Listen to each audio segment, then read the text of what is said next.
6 மாசத்துக்கு முன்னாடியே தனக்கு பிறக்க போறது ஒரு பெண் பிள்ளையாத்தான் இருக்குன்னு நம்பி எங்க குலதெய்வத்து பேரான அங்காள பரமேஸ்வரி பேரைத்தான் வைக்கிறதா வேண்டி இருந்தாரு எங்க அப்பா. புரட்டாசி மாசம் 26ஆம் தேதி சாயந்தரம் 5:30 மணிக்கு எங்க அப்பாவுக்கு ஒரு பூகம்பமே காத்திருந்தது. குப்பரை கிடந்த என்ன திருப்பி பார்த்த எங்க அப்பா ஷாக் ஆயிட்டாரு. ஏன்னா பிறந்தது பையன். என்னதான் இருந்தாலும் குலசாமி கிட்ட வேண்டினதை மாத்த முடியுமா? மாத்த முடியாதல்ல. ஏதாவது தெய்வ குத்தம் ஆயிருன்னு சொல்லிட்டு முன்னாடி இருக்கிற பேர் அங்காளத்தை ஒரு வெட்டு, பின்னாடி இருக்கிற பேரை வரிய ஒரு வெட்டு வெட்டி பரமேஸ் அப்படிங்கிற ஒரு பேரை வச்சுட்டாங்க. வேண்டா விருப்ப புள்ளைய பெற்று காண்டாமிருகம்னு பேர் வச்ச மாதிரி என்ன நேரத்துல என் பேரை வச்சாங்கன்னு தெரியல. யாருமே அதை சரியா உச்சரிக்கிறது கூட கிடையாது. எங்க அப்பாவோட ஊருக்கு நான் போனா என்னோட அடையாளம் என்ன அப்படின்னா, யாரு? ராசு மகனா? சரி சரி, மூக்கு மொழி எல்லாம் ராசு மாதிரியே இருக்குது அப்படின்னு ஒரு அடையாளம். எங்க அம்மா ஊருக்கு போனா, யாருது? அம்மனி பேரனா? சரி சரி, அம்மனி இருக்கிற கலருக்கு பேரன் பாருங்க எப்படி பிறந்திருக்கிறான்னு, இப்படி ஒரு அடையாளம். இதெல்லாம் என்னால தாங்கவே முடியாது. எங்க அம்மா கிட்ட போய் நான் அழுவேன். அம்மா, ஏமா என்னை கொண்டு வந்து இந்த ஊர்ல இப்படி சாவடிக்கிற, என்னை எங்கேயாவது விட்டுரு அப்படின்னு சொன்னதுக்கு எங்க அம்மா சொன்னாங்க, இந்த மாதிரி நீ அதிகமா பேசிட்டு இருந்தேன்னா ஒரு நாள் எந்த குப்பை தொட்டியில இருந்து உன்னை எடுத்துட்டு வந்தனோ அதே குப்பை தொட்டியில கொண்டு போய் போட்டுருவேன் அப்படின்னு சொன்னாங்க. அதுல இருந்து எனக்கு இன்னும் பதட்டம் ஆயிருச்சு. எப்பெல்லாம் நான் எங்க அப்பாவோட மிதிவண்டியில பின்னாடி உட்கார்ந்து போறனோ, போற வழியெல்லாம் எங்கெங்க குப்பை தொட்டி இருக்குதுன்னு பார்த்துட்டே போவேன். ஒருவேளை என்ன இந்த குப்பை தொட்டியில இருந்து எடுத்திருப்பாங்களோ, ஒருவேளை என்ன அந்த குப்பை தொட்டியில இருந்து எடுத்திருப்பாங்களோ, ஒருவேளை இந்த குப்பை தொட்டிலேயே திரும்ப கொண்டு வந்து போட்டுட்டா எப்படி வீட்டுக்கு போறது? இங்க இருந்து 3வது தெருவு தாண்டணுமே, 4வது முக்க திரும்பணுமே, இந்த மாதிரி யோசனையே எனக்கு இருந்துட்டே இருக்கும். சரி, இந்த பதட்டத்தை எல்லாம் தாண்டி என்னோட வகுப்பறைக்கு போய் உட்காருவேன். வகுப்பறைக்கு போனோன்னே எப்பவுமே முதல் வகுப்பு தமிழ் தான். தமிழ் இருந்தா அந்த அரசு ஆரம்ப பள்ளியில ஆரம்பிப்பாங்க. தமிழ் ஆசிரியர் உள்ள வருவாரு. வந்து, ஏ பரமசிவம், பெயர் சொல்லுக்கும் வினை சொல்லுக்கும் என்ன வித்தியாசம் சொல்லு அப்படிம்பாரு. எனக்கு கோபம் பத்திட்டு வரும். என் பேரு பரமசிவம் இல்ல, முதல்ல பேரை நல்லா சொல்ல கத்துங்க அப்படின்னு சொல்ல வரும். இருந்தாலும் சொல்ல முடியாது. அமைதியே உட்கார்ந்துட்டு இருப்பேன். அடுத்தது 2வது வகுப்பு ஆங்கில வகுப்பு. அதுக்கு எங்க வகுப்பாசிரியர் வருவாரு. வகுப்பாசிரியர் சொல்லுவாரு, டேய் ராகுலா, பின்னாடி இருக்கிற போர்டு அலி. நான் பவ்யமா கிட்ட போய் நின்று, ஐயா என் பேரு ராகுலன் இல்ல, பரமேசு அப்படின்னு சொல்லுவேன். ஏன் பரமேசு இருந்தா போர்டு அலி, ஏதோ போய் அலி போ அப்படின்னு தாட்டி விட்டுருவாரு. சரின்ட்டு இதாவது பரவாயில்ல. அடுத்தது கணக்கு வகுப்பு. கணக்கு வகுப்புக்கும் எனக்கு ஆகவே ஆகாது. அதுவும் கணக்கு வகுப்பாசிரியருக்கு என்ன பரமானந்தான்னு கூப்பிடுறதுல அவ்வளவு ஒரு ஆனந்தம். அது ஏன்னே கடைசி வரைக்கும் எனக்கு தெரியல. சரி, இதுதான் நமக்கு ஒண்ணு வரலையா அப்படின்னு பார்த்தா, சமூக அறிவியல் ஆசிரியர் ஒருத்தர் இருந்தாரு. அவருதான் எனக்கு ரொம்ப பிடிச்ச நல்ல ஆசிரியர். ஏன்னா அவரு என்னை பாராட்டிட்டே இருப்பாரு. ஒரு நாள் என்னை கூப்பிட்டு சொன்னாரு, இங்க பாருங்க, வகுப்புல இருக்கிற எல்லா மாணவர்களும் பாருங்க, பரமேஷ் மாதிரி யாருமே இந்திய வரைபடத்தில் இருக்கிற நதிகளை பாதமாறாம வரைஞ்சு குறிக்கவே முடியாது. இவன் ரொம்ப பாதம் மாறாம போவான். ஆனா என்ன ஒண்ணு, போன வாரம் ஏதோ ஒரு குப்பை தொட்டி கிட்ட நின்று இருந்தானா, அவங்க அப்பா என்கிட்ட சொன்னாரு அப்படின்னாரு. அடாடா, இது என்னடா இது, நம்ம நம்ம பொழப்பு இப்படி சிரிப்பா சிரிக்குது அப்படின்ட்டு, சரி அப்படின்னு நான் ஒவ்வொரு படிநிலையான வகுப்புல மேல மேல போறேன். மேல மேல போகும்போது தான் தெரிஞ்சது, நான் பள்ளிக்கூடம் போகும்போது நான் ஒரு டாக்டர் ஆயிடலாம், மருத்துவர் ஆயிடலாம் அந்த மாதிரி நினைச்சிட்டு இருந்தேன். ஒரு 2 வகுப்புக்கு அப்புறம் ஒரு பொறியாளர் ஆயிடலாம், அதுக்கப்புறம் ஒரு விஞ்ஞானி ஆயிடலாம். நான் என்னோட படிப்பு ஏற ஏற என்னோட எண்ணங்கள் எல்லாம் குறைஞ்சிட்டே வந்தது. ஏன்னா நான் எடுத்த மதிப்பெண்கள் அப்படி. அப்புறம் ஒரு நாள் என்னாச்சு, நமக்கெல்லாம் படிப்பு வராது போல, நாம் போய் அம்மா கிட்ட போய் உண்மையை சொல்லிடலாம் அப்படின்ட்டு ஒரு நாள் மனசுல தைரியத்தை வர வச்சுட்டு, எங்க அம்மா வீட்டுல காய்கறி எல்லாம் நறுக்கிட்டு இருந்தாங்க கத்தி வச்சு. நான் போனேன். அம்மா அம்மா, இந்த மாதிரி எனக்கு படிப்பெல்லாம் சரியா வர மாட்டேங்குது, நமக்கு இது ஒத்து வர மாட்டேங்குதுல்ல, நான் வேணா ஒரு ரஜினிகாந்த் மாதிரியோ கமல் மாதிரியோ ஒரு நடிகர் ஆயிடுறேன்னு, பேருக்கு பேருமாச்சு பணத்துக்கு பணம் ஆச்சு அப்படின்னாங்க. அதுக்கு எங்க அம்மா கனிவா ஒரு வார்த்தை சொன்னாங்க, நீ நாளைக்கு ரஜினியாவோ கமலாவோ ஆயிரு, இன்னைக்கு அப்துல் கலாமா மாதிரி இந்த கணக்கு பாடத்தை மட்டும் முடிச்சு வச்சிடறையா அப்படின்னு கேட்டாங்க. எங்க அம்மா சொன்ன பேச்சு ஏதோ கனிவாத்தான் இருந்தது. ஆனா அவங்க கையில வச்சிருந்த கத்தி, எடுத்து சொரிய சேலை, கண்ணுல இருந்த அந்த காந்தத்தை நீங்க பார்த்திருக்கணுமே. ஒரு பத்திரகாளியே எங்க அம்மா ரூபத்துல வந்த மாதிரி இருந்தது. அதுல இருந்து நடிக்கிற ஆசையும் விட்டு போச்சு. சரி சரி, இதுதான் பரவாயில்ல அப்படின்ட்டு எங்க பக்கத்து வீட்டுக்காரர் ஒருத்தர் சொன்னாரு. அந்த அண்ணன் வந்து இந்த தம்பி எந்நேரம் பார்த்தாலும் ப்ரௌசிங் சென்டர் பக்கத்திலேயே சுத்திட்டு இருக்கிறான், இவனை கொண்டு போய் கோயம்புத்தூர்ல இருக்கிற ஒரு பொறியியல் கல்லூரியில சேர்த்து விட்டுருவோம், பெரிய கணினி மேதையா வருவான் அப்படின்னு சொல்லி எல்லாத்தையும் நம்ப வச்சு என்னையும் கொண்டு போய் அங்க சேர்த்து விட்டுட்டாங்க.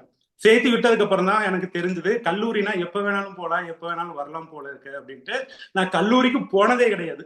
என்னைக்காவது ஒரு நாள் நான் வந்து என் வகுப்புக்கு போவேன். அப்போ சுத்தி இருக்கிற எல்லாரும் கூடி கூடி பேசுவாங்க, டேய் இவன் அவன்டா, இல்ல இல்ல அவன் இல்லடா இவன் இவன்டா. கடைசி வரைக்கும் எவன்னே தெரியல எனக்கு. நானு அந்த மாதிரி ஆயிடுச்சு. சரி பரவாயில்ல இதுதான் அப்படின்ட்டு வேலைக்கு வந்துடலாம் அப்படின்ட்டு பார்த்தா இக்கரைக்கு அக்கறை பச்சைங்கிற மாதிரி இங்க வேலைக்கு வந்தா இருக்கிறதெல்லாம் வடக்கு தொழிலாளர்கள். அவங்களுக்கு பரமேஷ்ங்கிற பேர் கூட வரல. ஒருத்தன் என்னடானா பிரணேஷுங்கிறான், ஒருத்த பிரமேஷுங்கிறான், ஒருத்த பரமேஷுங்கிறான். ஐயோ இதெல்லாம் நமக்கு ஆகாது, நம்ம பேரை நாமளே சுருக்கிக்குவோம் அப்படின்ட்டு பரம் அப்படின்னு ஸ்டைலா வச்சுட்டேன் நான். இப்ப என்ன ஆயிடுச்சு, எனக்கு இந்த பேரெல்லாம் ரொம்ப பிடிச்சிருச்சு. சரி நம்ம பேச்சு எல்லாத்தையும் நல்லா வளர்த்துக்குவோம். சொல்வேந்தர் மன்றத்துக்கு வந்தா இங்க வந்தா அரங்காவலருங்கிறாங்க, நெறியாளருங்கிறாங்க, மதிப்பீட்டாளருங்கிறாங்க. எனக்கு என்னன்னே புரியல. ஐயா நான் தெரியாம தான் கேட்கிறேன். எழிலரசன் ஐயா, கவிதா மேம், அப்துல் ஆலிர் ஐயா, என்னோட அடையாளம் தான் என்ன? நீங்களாவது கேட்டு சொல்லுங்களேன். நன்றி. நன்றி நன்றி.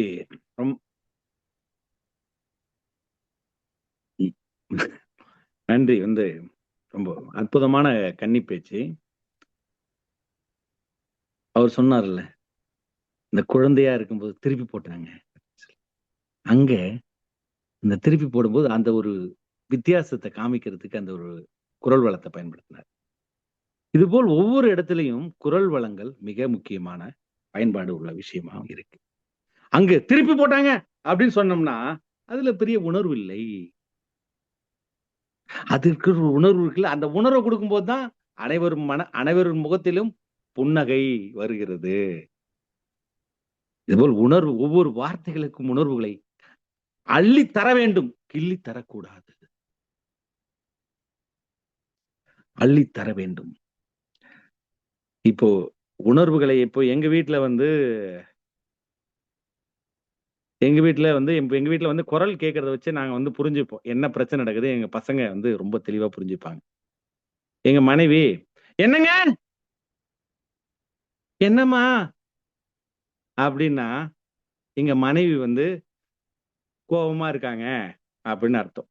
நான் வந்து கொஞ்சம் ஏதோ பார்த்துக்கிட்டு பண்ணுங்க அப்படின்ற மாதிரி மனநிலையில் இருக்குன்னு அர்த்தம். என்னங்க என்னம்மா இப்பதானே இப்ப கூட்ட அப்படின்ற அர்த்தம். என்னங்க என்னம்மா அன்பா இருக்கும்னு அர்த்தம். என்னங்க அப்படின்னு அவங்க கேட்டாங்கன்னா, எதுவுமே கேட்கலனா எங் பசங்க எல்லாம் என்ன நினைப்பாங்க, எங்க அப்பா ஏதோ பண்ண போறாருன்னா அர்த்தம்.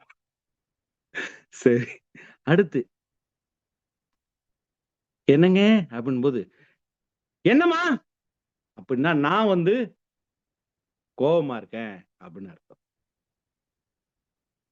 இப்படி இந்த வார்த்தையை வச்சே எங்க பசங்க எல்லாம் தெரிஞ்சுப்பாங்க யார் கோபமா இருக்காங்க, யார் கோபமா இல்ல அப்படின்னு. வார்த்தையை வச்சு தெரிஞ்சுப்பாங்கன்னா வார்த்தையில் இருக்க அர்த்தம் ஒண்ணுதான்.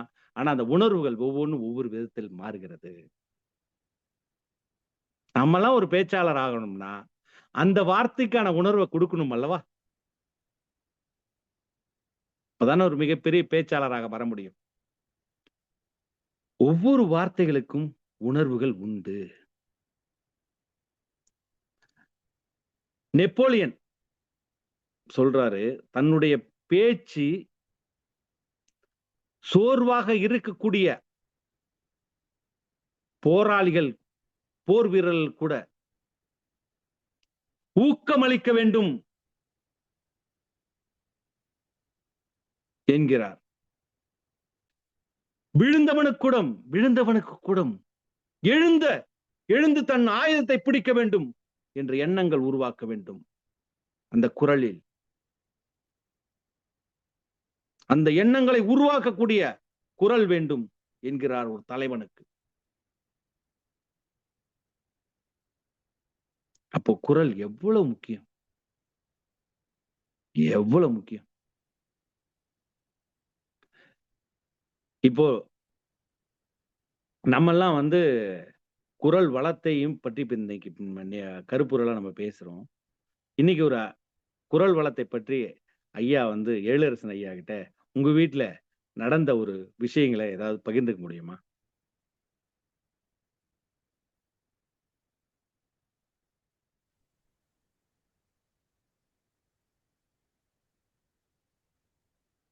இந்த குரல் மூலமா ஒரு நம்முடைய உள்ள வெளிப்பாட வெளிப்படுத்துறதுக்கு நிறைய நிகழ்வுகள் குடும்பத்தில் நடக்கும். ஜவஹர் சொன்ன மாதிரி இப்போ சமீபத்தில் நடந்த ஒரு உதாரணத்தை நான் சொல்றேன்.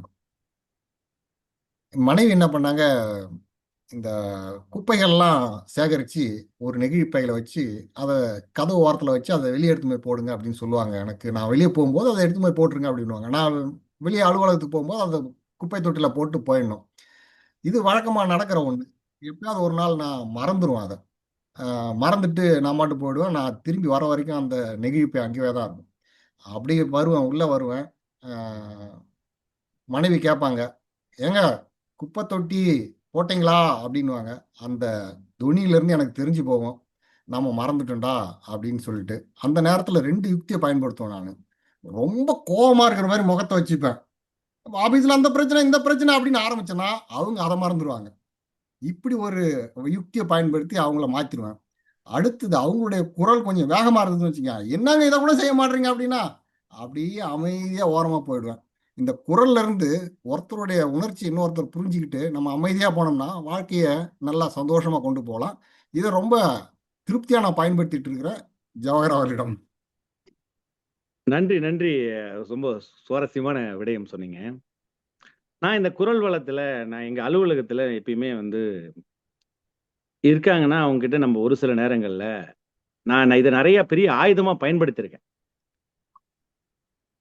நான் வந்து முகத்தை கோபமா வச்சுட்டு குரலில் மட்டும் அந்த கோபத்தை காமிப்பேன். காமிச்சிட்டு அப்புறமேட்டா ஒரு 2 நாள் அப்படியே அப்படியே உம்முன்னு இருப்பாங்க. அப்புறமேட்டா கூப்பிட்டு நான் என்ன சொன்னேன் அதே தான் மாத்தி சொல்லுவேன். அப்படி அதே வார்த்தையை மாத்த மாட்டேன். ஆனா குரல் அப்ப குரல் கொடுத்த விதம் வேற, இப்ப குரல்ல சொல்ற விதம் வேற. நான் என்ன சொன்னேன், இதுதானே சொன்னேன், இது தப்பு தானே, நீங்க நீங்க நீங்க பண்ணது தப்பு தானே, அதான் சொன்னேன் அப்படின்னு. அவங்க சார் சொல்றது சரிதானே அப்படின்னு நினைப்பாங்க. ஓஹோ அப்படின்னு நினைச்சிட்டு பலமுறை போயிருக்காங்க. பல பேர் போயிருக்காங்க. நான் வந்து எங்கேயுமே நான் திரும்பி நான் பேசுனதை எடுத்து பார்த்தோம்னா எங்க இருந்து தப்பிச்சேன். நான் இந்த மாதிரி விஷயங்களை வச்ச தப்பிச்சேன். யார்கிட்ட பேசினாலும் எங்க பேசினாலும் என் குரல் மட்டும்தான் மாறுபடுமே தவிர வார்த்தை எக்காரணத்தை கொண்டும் விடமாட்டேன். அந்த அந்த வார்த்தையை நம்ம எப்படி பேசினாலும் அந்த வார்த்தை பொருள் வெவ்வேறு பொருள்படும். இந்த ஆயத்தை வச்சு பண்ணிட்டு இருந்தேன். சரி, நம்ம கடந்த ஒரு 2 வருஷத்துக்கு முன்னாடி எங்க அலுவலகத்துல கூட்டம்லாம் நடத்தி ஒரு வாடிக்கையாளர் வந்தா எப்படி வந்து நீங்க பேசணும், குரல் வளத்தை எப்படி பேசணும் அப்படின்லாம் வந்து கூட்டங்கள் நடத்தும் போது இந்த விஷயத்தெல்லாம் சொல்லிட்டேன். இப்பெல்லாம் கூட்டு பேசணும்னு வச்சுங்களேன், சார் எங்களுக்கே தெரியும் சார் நீங்க இப்ப சொல்ல வரீங்கன்ட்டு. எப்படி அவங்க புரிஞ்சுக்கிட்டாங்க. இந்த இந்த விஷயத்தை நம்ம ஏற்கனவே விளக்குனதால புரிஞ்சுக்கிட்டாங்க. சரி, அது வேற விஷயம்.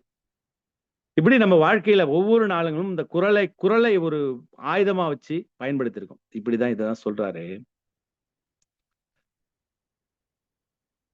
இங்கிலாந்தின் சர்ச்சிக் என்ற 2ஆம் உலகப் போர்ல வந்து போரிடும் போது குரலை ஒரு ஆயுதமாக பயன்படுத்த வேண்டும் அப்படின்னு சொல்ற. விழுந்தவனை கூட எழுந்து நிறுத்த முடியும் என்று நெப்போலியன் சொன்னாரு. இவர் வந்து அப்படி சொல்றாரு. டேல் கார்னிகின்னு சொல்றாரு. டேல் கார்னிக் இன்னொன்னு சொல்றாரு, எங்கெங்கு சரியான நிறுத்தங்களை நிறுத்துபவன் மிகப்பெரிய பேச்சாளர்.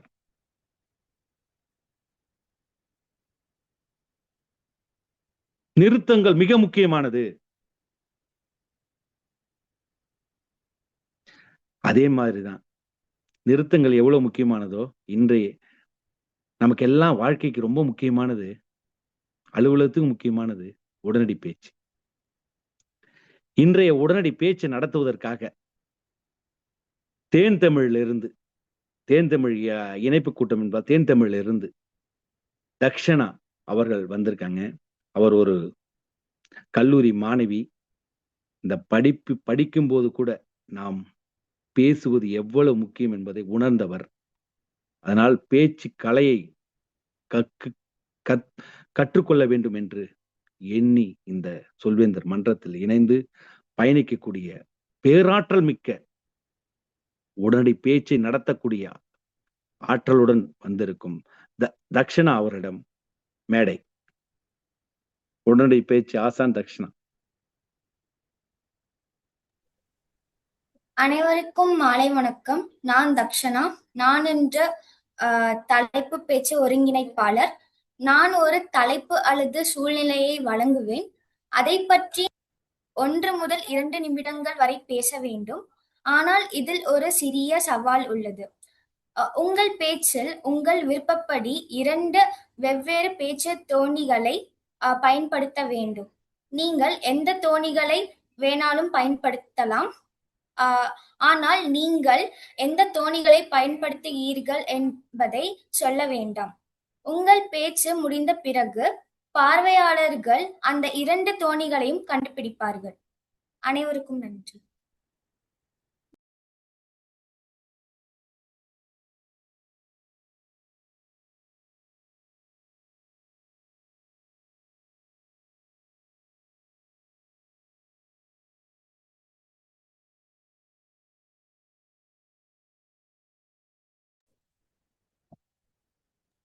தக்ஷணா தலைப்பு கொடுங்க, உங்க குரல் கேட்கல. நீங்க மியூட்டட்ல இருக்கீங்க.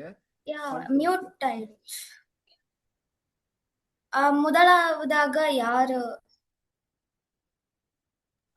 Toast master Kavitha. தக்ஷணா, நமக்கு விருந்தினர்கள் டிடிஎம் கோடீஸ்வரன், நித்ய சௌந்தர்யா, PN காமாட்சி விருந்தினர்கள் முதலில் அழைக்குமாறு கேட்டுக்கொள்கிறேன். யார் ஹேண்ட் ரைஸ் பண்ணியிருக்கா? ஓ சாரிம்மா நன்றிம்மா. நான் சும்மா டச் பண்ணிட்டேன் தெரியாம. நீங்க கேளுங்க. விருந்தினர்களுக்கு முதல் இடம் கொடுங்க. ஓகே. யார் முதலாவதாக வருகிறீர்கள்? கேள்வியை கேளுங்கள். கைபேசி இல்லாமல் உங்களால் ஒரு நாள் இருக்க முடியுமா?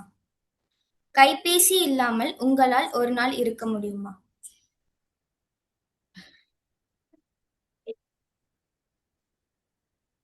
நான் சொல்லலாமா?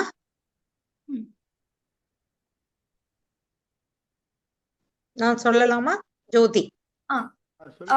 பேசுங்க. 2 தோணியில் பேச வேண்டும். சரியா? கைபேசி இல்லாம ஒரு நாள் இருக்கலாமா? கைபேசி இல்லாம ஒரு நாள் இருக்க முடியாதாமா?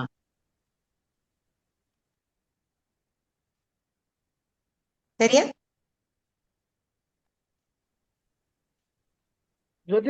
குறைஞ்ச ஒரு நிமிஷத்துக்கு பேசணும். அதை பத்தி உரையாகவே பேசணுமா? உரையாகவே பேச வேண்டுமா? மன்னிக்கவும். ஏமா, கைபேசி இல்லாம உன்னால இருக்க முடியாதாமா அப்படின்னு கொஞ்சம் அதிகாரத்தோட கேட்டேன். ஆஹா, அப்படி சொல்லியும் என்னுடைய மகள் அதை கவனிக்கவே இல்லை. மீண்டும் மீண்டும் அவ கைபேசியை வைத்து கொண்டு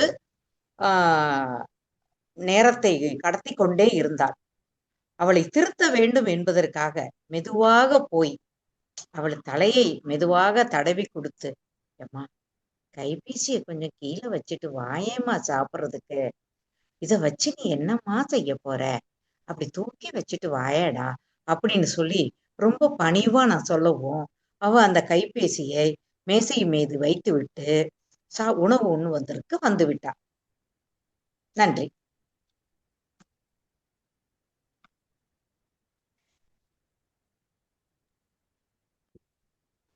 அடுத்து யார் வரீங்க?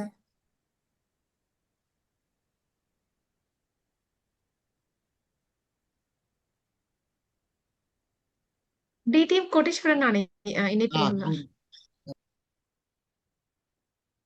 விருந்தினர்களுக்கு கொடுங்க.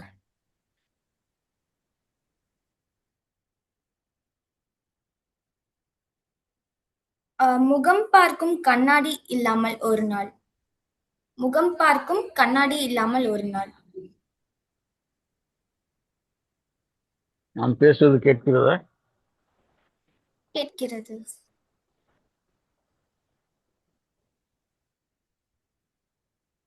செம்மொழியாம் தமிழுக்கும் இந்த தமிழ் சபைக்கும் சக சொல்வேந்தர்களுக்கும் திடீர் பேச்சு ஆசானவர்களுக்கும் வணக்கங்கள்.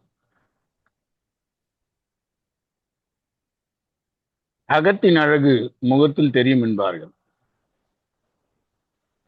அது ஏன் அந்த பழமொழி வந்தது என்றால், நாம் பார்க்கின்ற கண்ணாடியின் முன்னால் நம்முடைய அசைவுகள், நம்முடைய அழகு எப்படி தெரிகிறதோ அதே போன்றுதான் நாம் பேசுகிற பேச்சிலும் நம்முடைய குணம் வெளிப்படும் என்று கூறுவார்கள்.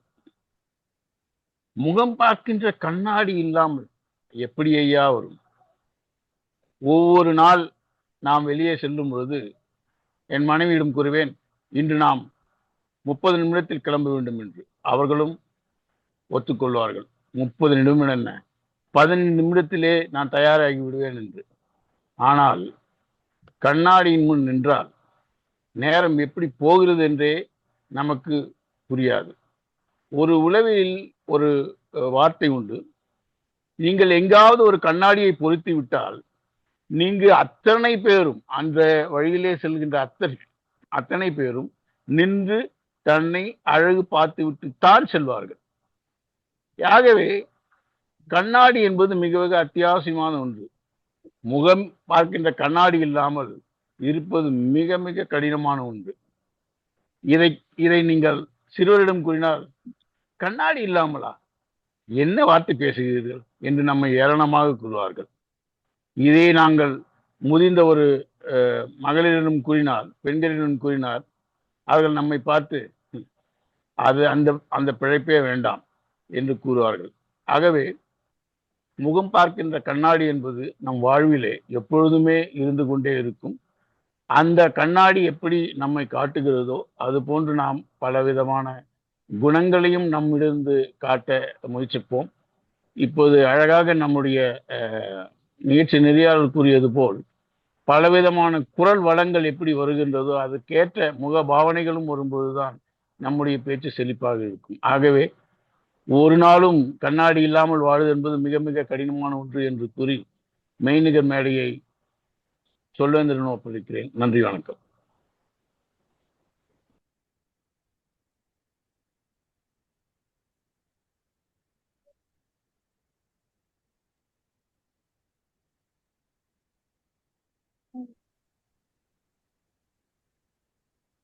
டோஸ்ட் மாஸ்டர் நித்யா சௌந்தர்யா, நீங்கள் சொன்ன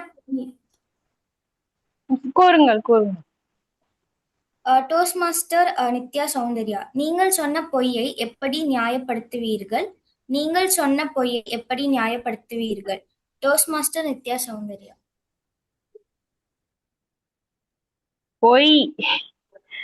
பொய் என்றும் பிறருக்கு தீங்கு விளைவிக்காத வரை நல்லதே என்று நான் நினைக்கிறேன். நான் தற்போது ஒரு தாயாராக என் மகளிடம் நிறைய பொய் சொல்லிக்கொண்டே இருக்கிறேன். என் மகள் அதிகமாக இனிப்பு உண்ணக்கூடியவள். எனவே அவளிடம் நான், நீ இனிப்பு உண்டு கொண்டே இருந்தால் வாய் வழியாக புழுக்கள் வெளியே வந்துவிடும், எவரும் உன்னிடம் பேச மாட்டார்கள் என்று கூறி சில காணொளிகளை காட்டுவேன். அவள், அம்மா நிஜமாவா, அம்மா உண்மையாவா என்று கேட்டுக்கொண்டு தலையாட்டி கொண்டே இருப்பாள். எனினும் இனிப்பு எப்பொழுது கண்முன் வைத்தாலும் அவள் எடுத்து உண்ணத்தான் செய்வாள். நானும் போய் கூறிக்கொண்டேதான் இருக்கிறேன். இது ஒரு தொடர்கதை. ஒரு தாயாக அதை ரசித்த வண்ணம் என் வாழ்க்கை ஓடிக்கொண்டே இருக்கிறது. இது ஒரு நல்ல தலைப்பு. இந்த தலைப்பிற்காக நன்றிகள் தக்ஷனா.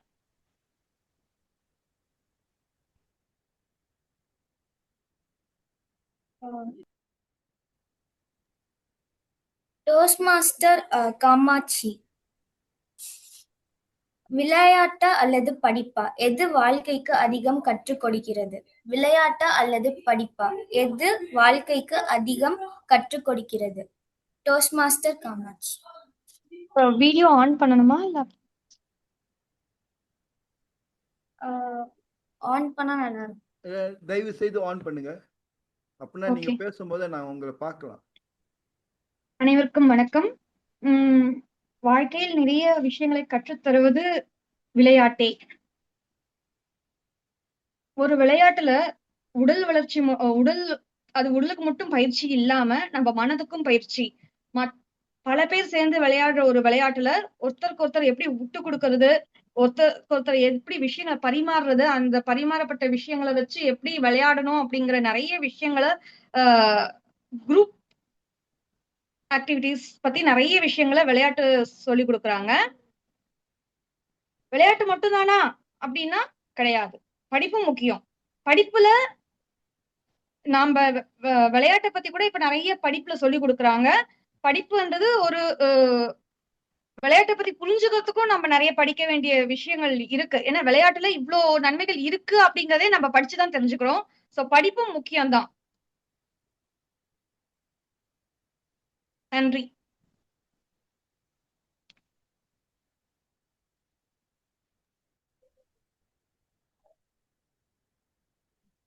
டோஸ்ட் மாஸ்டர் நந்திவரம்,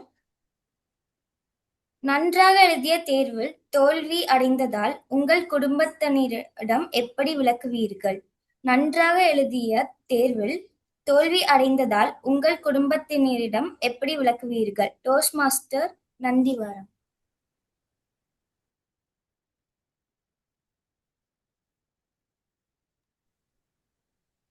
அவர்கள் பெயர் நந்திவரம் பா. சம்பத்குமார். நான் பார்வையாளராக வந்திருக்கிறேன், நீங்கள் தொடருங்கள். ஓகே.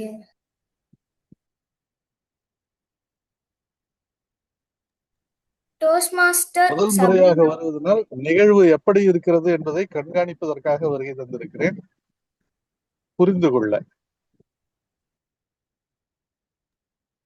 அடுத்ததாக டோஸ்ட் மாஸ்டர் சபரிநாத் அவர்கள் இருக்கிறார்களா?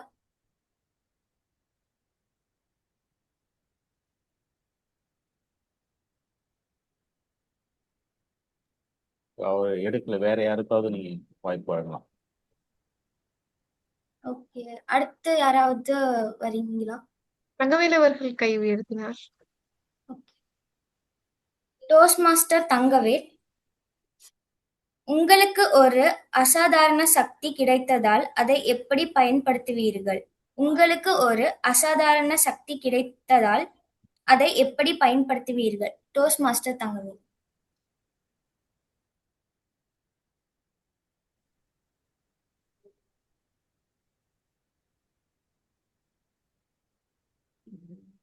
நன்றி.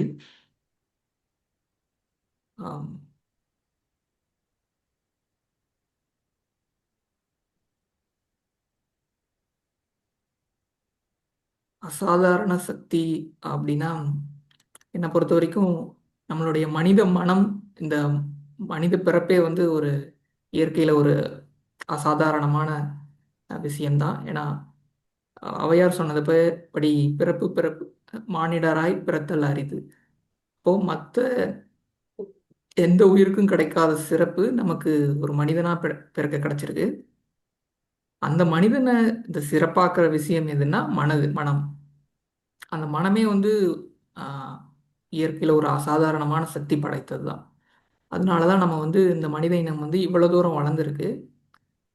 மனித இனம் இவ்வளவு தூரம் இன்னைக்கு இவ்வளவு சிக்கல்களை சந்திக்க காரணமும் இந்த அசாதாரணமான சக்தியை வந்து நம்ம சரியா பயன்படுத்தாத, இல்ல அதை முழுமையா புரிஞ்சிக்காம தவறா பயன்படுத்தியது விளைவுதான் நான் பார்க்குறேன். அதனால வந்து நமக்கு கூடுதலா அசாதாரண சக்தியை எதுவும் தேவையில்லை. ஏற்கனவே இயற்கை நம்மகிட்ட மனம் என்கின்ற ஒரு மிக அசாதாரணமான சக்தி தான் கொடுத்துருக்கு. அதனுடைய முழு தன்மையும் புரிஞ்சுக்கிட்டு அது எப்படி வேலை செய்யுது, இந்த மனம் எப்படி இயற்கையோட இணைஞ்சு வேலை செய்யுது அப்படிங்கிறத நம்ம புரிஞ்சுக்கிட்டாலே நம்ம வாழ்க்கையை நம்ம மேம்படுத்திக்கலாம், பிறருக்கும் உதவலாம், இந்த பூமியை நம்ம பாதுகாக்கலாம். அதை விட்டு எனக்கு மற்றவங்கிட்ட இல்லாத ஒரு அசாதாரண சக்தி கூடுதலாக கிடைச்சா நான் அதை எப்படி பயன்படுத்துவேன்னா மிக கவனமாக தான் பயன்படுத்துவேன். ஏன்னா ஒரு பொறுப்பு, ஒரு சக்தி அப்படிங்கிறது ஒரு கத்தி மாதிரி.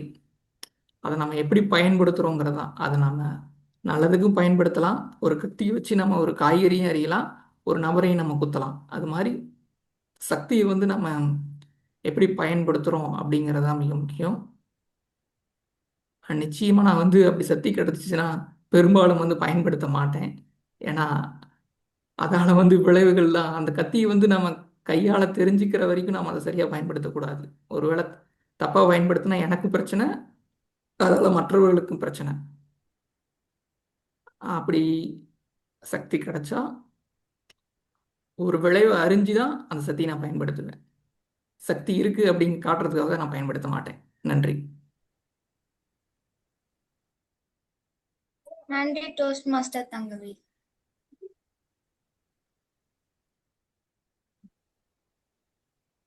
அடுத்ததாக யார் வரீங்க? Toast master Abdul. காலையில் அலாரத்தை அணைத்துவிட்டு மீண்டும் தூங்கி விட்டீர்கள். கண் விழித்து பார்த்தால் 2 மணி நேரம் கழித்து இப்போது என்ன செய்வீர்கள்? காலையில் அலாரத்தை அணைத்துவிட்டு மீண்டும் தூங்கிவிட்டீர்கள். கண் விழித்து பார்த்தால் 2 மணி நேரம் கடந்தது. இப்போது என்ன செய்வீர்கள்? Toast master Abdul. இங்க எத்தனை பேரு காலையில எந்திரிக்கிற நேரம் ஒண்ணு வச்சுட்டு அதுக்கப்புறமா நேரத்துல எந்திரிக்கிறோம்? கை தூக்குங்க. உங்க கூட்டத்தோட சேர்ந்தவன் தான் நானும். உடனடி பேச்சு ஆசான் அவர்களுக்கு வணக்கம். சமீபத்துல நடந்த ஒரு சம்பவம். நான் வந்து இப்ப சவுதி அரேபியால இருந்து தாயகம் வந்திருந்த பொழுது ஒரு நாள் அலாரம் வச்சுட்டு தூங்கிட்டேன். நான் எப்பவுமே வந்து காலையில 5:30 மணிக்கு எந்திரிக்கிறது என்னுடைய வழக்கம். எந்திரிச்சு உடற்பயிற்சி செய்யறது இதெல்லாம் என்னுடைய வழக்கமா இருக்கும். அன்னைக்கு 5:30 மணிக்கு அலாரம் வச்சிருக்கேன். அதுவும் மணி அடிக்குது. அதை அணைச்சிட்டு படுத்துட்டேன். திடீர்னு பார்த்தா 10 அடிச்சு எந்திரிச்சு, ஐயோ பரீட்சைக்கு நேரமாச்சு. 10 அடிச்சு இருந்து அதுக்கப்புறம் என் மனைவி சொல்றா, எப்பா உனக்கு கல்யாணம் முடிஞ்சு 4 வருஷம் ஆச்சு, உனக்கு ஒரு குழந்தைய ஸ்கூல்ல சேர்த்துருக்கோம், நம்ம நீ பரீட்சைலாம் எதுவும் எழுதல அப்படின்னா. அப்பதான் அட பாவி பயல, அப்ப படிச்ச படிப்பு இன்னும் மாற என்ன தொல்லை பண்ணுது இவ்வளவு தூரத்துக்கு அப்படின்னு. இந்த மாதிரி நம்முடைய வாழ்க்கையில ஒரு சில நிமிடங்களை நம்ம அப்படியே சந்தோஷமா அனுபவிச்சுட்டு போயிடும். ஆனா அதோடைய தாக்கங்கள் வாழ்நாள் முழுக்க எங்கேயோ ஒரு இடத்துல நமக்கு வந்து ஒரு பிம்பமா, ஒரு படிமமா நம்ம வாழ்க்கையில பயணிக்கும். இது ஆங்கிலத்துல கேட் ஆன் த வாலுமாங்க. அதாவது நம்ம மதில் மேல் பூனைன்னு சொல்ற மாதிரி ஒரு சில விடயங்களை நம்ம பொறுமையா நின்று நிதானமா பார்த்து ஆராய்வோம். ஆனா அதுக்கு 2 விதம் இருக்கு. ஒண்ணு, நான் ஆராய்ந்து செயல்படுறேன்னு இருப்போம். அப்படி செயல்பட்டுட்டா சிறப்பு. அப்படி செயல்படாம அமைதியா அங்கேயே நின்று பார்த்துக்கிட்டே இருந்தோம், வாய்ப்புகள் போய்கிட்டே தான் இருக்கும். அதை புடிச்சிக்க முடியாது. அதே மாதிரிதான் எந்த ஒரு நேரத்துல நீங்க இந்த நேரத்துல எந்திரிக்கன்னு நினைச்சு வச்சீங்க அப்படின்னா தயவு செய்து எந்திரிச்சிருங்க. இல்லையா குறைந்தது அடுக்கடுக்காக 5-6 மணிகளை வச்சீங்கன்னா எந்திரிச்சிடலாம். ஏன் அப்படின்னா தப்பி தவறி நீங்க இந்த வாய்ப்பை தவற விட்டுட்டீங்க. அன்னைக்கு ஏதோ ஒரு சம்பவம், ஏதோ ஒரு முக்கியமான விடயம் இருக்கு. காலமும் நேரமும் போனதுதான், யாருக்கும் எதுவும் உபயோகம் இல்லாம போயிடும். நீங்க மதில் மேல் இருக்கும் பூனையா இல்ல மதில் இருந்து பாய போற பூனையா? வைத்த நேரத்துக்கு எந்திரிச்சு உங்க வேலையை முடிக்க போறீங்களா? அடட விட்டுட்டேனே, இன்னைய விட்டு நாளை பார்த்துக்கலாம், இன்று போய் நாளை வான் நாளை வர போறீங்களா? நீங்க தான் முடிவு பண்ணணும். உடனடி ஆசான. நன்றி toast master Abdul. Toast master Veeramanu. உங்கள் மனைவி புதிதாக ஒரு உணவை சமைத்திருக்கிறார், ஆனால் அது உங்களுக்கு பிடிக்கவில்லை. அவரிடம் அதை எப்படி சொல்வீர்கள்? உங்கள் மனைவி புதிதாக ஒரு உணவை சமைத்திருக்கிறார், ஆனால் அது உங்களுக்கு பிடிக்கவில்லை. அவரிடம் அதை எப்படி சொல்வீர்கள்? டோஸ்ட் மாஸ்டர் வீரம். நன்றி, வணக்கம்.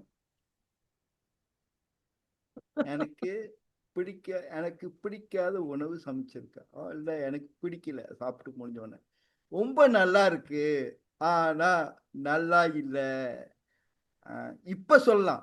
ஏன்னா கல்யாணம் பண்ணி 34 வருஷம் ஆச்சு. ஆனா அப்ப நான் சொல்ல மாட்டேன். ஏன் சொல்ல மாட்டேன்னா, நான் என் கதையை சொல்றேன் கொஞ்சம். எங்க அம்மா சமைச்சாங்களா, எப்படி சமைப்பாங்கன்னா, படம் பார்த்துக்கிட்டே இருப்பாங்க, சீரியல் பார்ப்பாங்க. திடீர்னு போவாங்க, டிங் டிங் டிங்னு சமைச்சு கொண்டு வச்சிருவாங்க. நாங்க சாப்பிடுவோம், அவ்வளவு ருசியா இருக்கும். ஆனா கொஞ்ச நேரத்துல சமைப்பாங்க. மனைவி கல்யாணம் புதுசுல அவ்வளவு உழைப்பு போடுவாங்க. அந்த வெட்டுவாங்க, சொந்தமா அரைப்பாங்க, அரைச்சிட்டு சமைச்சு கொண்டாந்து கொடுப்பாங்க. ஆனா சாப்பிட்டா நல்லா இல்லை, ருசியே இல்லை. எங்க அம்மா விட்டு பாதி கூட வரல. ஆனா சொல்ல மனசு வராதுங்க. எங்க அம்மா கிட்ட அப்பப்ப சொல்லிடுவேன், என்னம்மா நல்லா சமைச்சாலும் குறைய சொல்லிடுவேன், சுட்டி காட்டுவேன். மனைவி அவ்வளவு உழைப்பு போடுறாங்க, வேலை முடிஞ்சு வந்து செஞ்சாங்க. ஆனா ருசியா இல்ல. எங்க அம்மா சமைச்ச மாதிரி வரல. அக்கறை இக்கரை பச்சை, இக்கரை அக்கறை பச்சைன்னு சொல்லுவாங்கல்ல. அவங்கன்னா அப்ப வந்து எங்க அம்மாட்ட வந்து தைரியமா சொன்னேன். இப்ப வந்து 34 வருஷம் தைரியமா சொல்லலாம். ஏன்னா பிள்ளைங்களாம் பெருசாச்சு, அடிக்க மாட்டாங்க. ஏன்னா பிள்ளைங்க விட மாட்டாங்க அடிக்கிறதுக்கு. அப்ப அதான் என்ன சொல்ல வரேன்னா, நம்ம இருக்கும் போது கொஞ்ச நாள் நம்மளுக்கு வந்து அந்த உணர்வு தெரியாது. ஆனா என்ன சமைக்கிறாங்களோ, எது சமைக்கிறாங்களோ, அந்த மனசார செய்யறாங்க தெரியுமா ஒரு விஷயம், அதாங்க முக்கியம். ருசிக்குதா ருசிக்கலையோ, அவங்க மனசு, அவங்க உழைப்பு, அந்த உழைப்புல அவங்க கொடுக்குறாங்கல்ல, அதே மாதிரி அந்த கொடுத்தாவே அந்த அந்த சுவை, இந்த கை பாதம் தெரியுமா, அதுதான் முக்கியம். அதுதான் சொல்லி சொல்லி இது பண்ணி திருப்பி இன்றைய திடீர் சங்கத்தின் நடத்தினர் தர்ஷனா ரஜினிகாந்த். உங்க மேடை உங்கள் வசம். நன்றி. டோஸ்ட் மாஸ்டர் அன்பரசன், நன்றாக எழுதிய தேர்வில் தோல்வி அடைந்ததால் உங்கள் குடும்பத்தினரிடம் எப்படி விளக்குவீர்கள்? நன்றாக எழுதிய தேர்வில் தோல்வி அடைந்ததால் உங்கள் குடும்பத்தினரிடம் எப்படி விளக்குவீர்கள்? Toast master Anbarasan.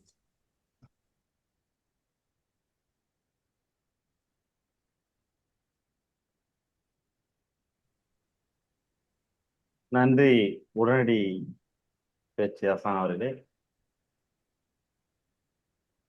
நல்லா படிச்ச எக்ஸாம் தேர்வுல கம்மியான மார்க் எடுத்தா அப்பா கிட்ட எப்படி சொல்லுவோம்? நான் 5வது படிக்கிறேன். என் ஸ்கூல், என்னோட பள்ளியோட ஒவ்வொரு 3 மாதத்துக்கு ஒரு வாட்டி வந்து ஒரு ப்ராக்ரஸ் கார்டு, மதிப்பெண் அட்டை வந்து கொடுப்பாங்க. ஒவ்வொரு பரீட்சையும் நான் நல்லா படிச்சுதான் போய் எழுதுவோம். ஒரு நாள் நான் வந்து ஒரு பரீட்சைக்கு நான் படிச்சுட்டு பள்ளியில போயிட்டு எழுத முடியல. ஏன்னா அன்னைக்கு முத நாள்ல எனக்கு நல்ல காய்ச்சல். நான் அப்போ பள்ளிக்கு போறேன், எக்ஸாம் எழுதுறேன். அது வந்து ஒரு கணக்கு பரீட்சை. அதை முடிச்சுட்டு ஒரு வாரம் கழிச்சு அந்த அரையாண்டு விடுமுறை முடிஞ்சு பள்ளிக்கு போறேன். எனக்கு அந்த மதிப்பெண் அட்டையை கொடுக்குறாங்க. அதுல நான் வாங்கியிருந்த மதிப்பெண் வந்து 34. இதை எடுத்துட்டு எங்க அப்பா கிட்ட போய் கையெழுத்து வாங்கிட்டு வர சொல்லி ஸ்கூல்ல சொல்றாங்க. எங்க அப்பா கிட்ட கொண்டு போறேன். அப்பாட்ட கொடுக்கும்போது அவர் மேல இருந்து எல்லாத்தையும் பார்த்தாரு, கையெழுத்து போட்டாரு. 34 மார்க்கு மதிப்பெண் வந்து பாஸ் மார்க்கா ஃபெயில் மார்க்கான்னு அதுல மென்ஷன் பண்ணல. நான் அப்பாட்ட சொன்னேன், எல்லாத்துலயும் நான் வந்து 70, 80 மார்க் வாங்கியிருக்கேன். ஒரே ஒரு பாடத்துல மட்டும்தான் நான் 34 மார்க் வாங்கியிருக்கிறேன் அப்படின்னு. நான் ஃபெயில் ஆயிட்டேன்னு நான் அப்ப சொல்லலை. ஏன்னா அவங்களுக்கு அதை பத்தின விவரம் புரியாது. எங்க அப்பாவை பொறுத்த வரைக்கும் நான் நல்லா படிச்சிருக்கேன், படிக்கிறவன் தான், அதனால வந்து இவன் ஃபெயில் ஆக மாட்டான் அப்படிங்கிற ஒரு நம்பிக்கை. நான் உண்மையிலேயே அந்த கணக்கு தேர்வுல வந்து நான் ஃபெயில் ஆகியிருக்கிறேன். ஆனா எங்க அப்பா கிட்ட வந்து நான் இதை சொல்லலை. இப்போ வரைக்கும் நான் அதை சொல்லலை. எங்க அப்பா எனக்கு சைன் போட்டு கொடுத்து அதை கொண்டு போய் ஸ்கூல்லயும் கொடுத்து இருக்கேன். ஸோ நம்ம மேல ஒருத்தவங்க நம்பிக்கை வைக்கிறாங்கன்னாக்கா நம்ம பண்ண தப்பு கூட நமக்கு பெரிய தப்பா தெரியாது. இது என்னோட வாழ்க்கையில நான் சந்திச்ச ஒரு நிகழ்வு. ஸோ நல்லா படிச்ச எக்ஸாம்ல ஃபெயிலா போனாலும் தப்பு இல்லை. இன்னொரு வாய்ப்பு நமக்கு கிடைக்கும். அதை உபயோகிச்சு நம்மளோட திறமையை நம்ம காட்டலாம். நன்றி உடனடி பேச்சாசன் அவர்களே. நன்றி toast master Anbarasu.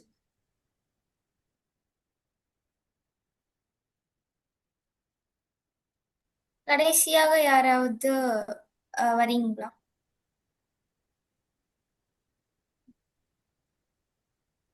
Toast master Revathi, நீங்கள் எடுத்த ஒரு முடிவை எப்படி உங்கள் கணவரிடம் சொல்லி சம்மதிக்க வைப்பீர்கள்?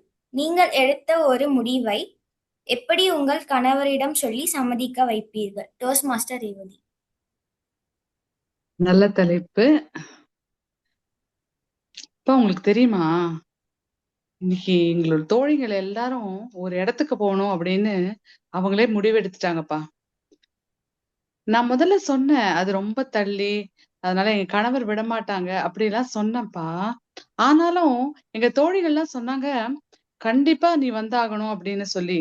அப்படி நீங்க விடலன்னு சொன்னீங்கன்னா அவங்க கூடயே உங்ககிட்ட அவங்க போன் பண்ணி பேசிக்கிறேன்னு அவங்க சொன்னாங்க அப்படின்னு முதல்ல சொல்லுவேன். முதல் ஆயுதம். அவர் அதுக்கும் மசியாம இல்ல போகக்கூடாது அப்படின்னு சொன்னா, சரிப்பா உங்க இஷ்டம், நீங்க இப்படி சொன்னீங்க அப்படின்னு அவங்க கிட்ட நான் சொல்லிடலாமா அப்படின்னு சொல்லுவேன். அவருக்கு உடனே கருட கொம்புல இருந்து இறங்கின மாதிரி இல்ல, அது ஒத்துப்பாரா? அப்படிலாம் இல்ல, நீ ஏதாவது வேலைன்னு சொல்லிடுமா அப்படின்னு சொல்லுவாரு. சரிப்பா நான் சொல்லி பாக்குறேன்ப்பா அப்படின்னு முதல். இது எனக்கு பிடிக்கும் அப்படின்ற இடத்துக்கு நான் போகணும்னா, அதே எனக்கு பிடிக்காத இடத்துக்கு என் தோழிகள் கேட்டு போகணும்னு சொல்லனா அதெல்லாம் விட மாட்டாருப்பா.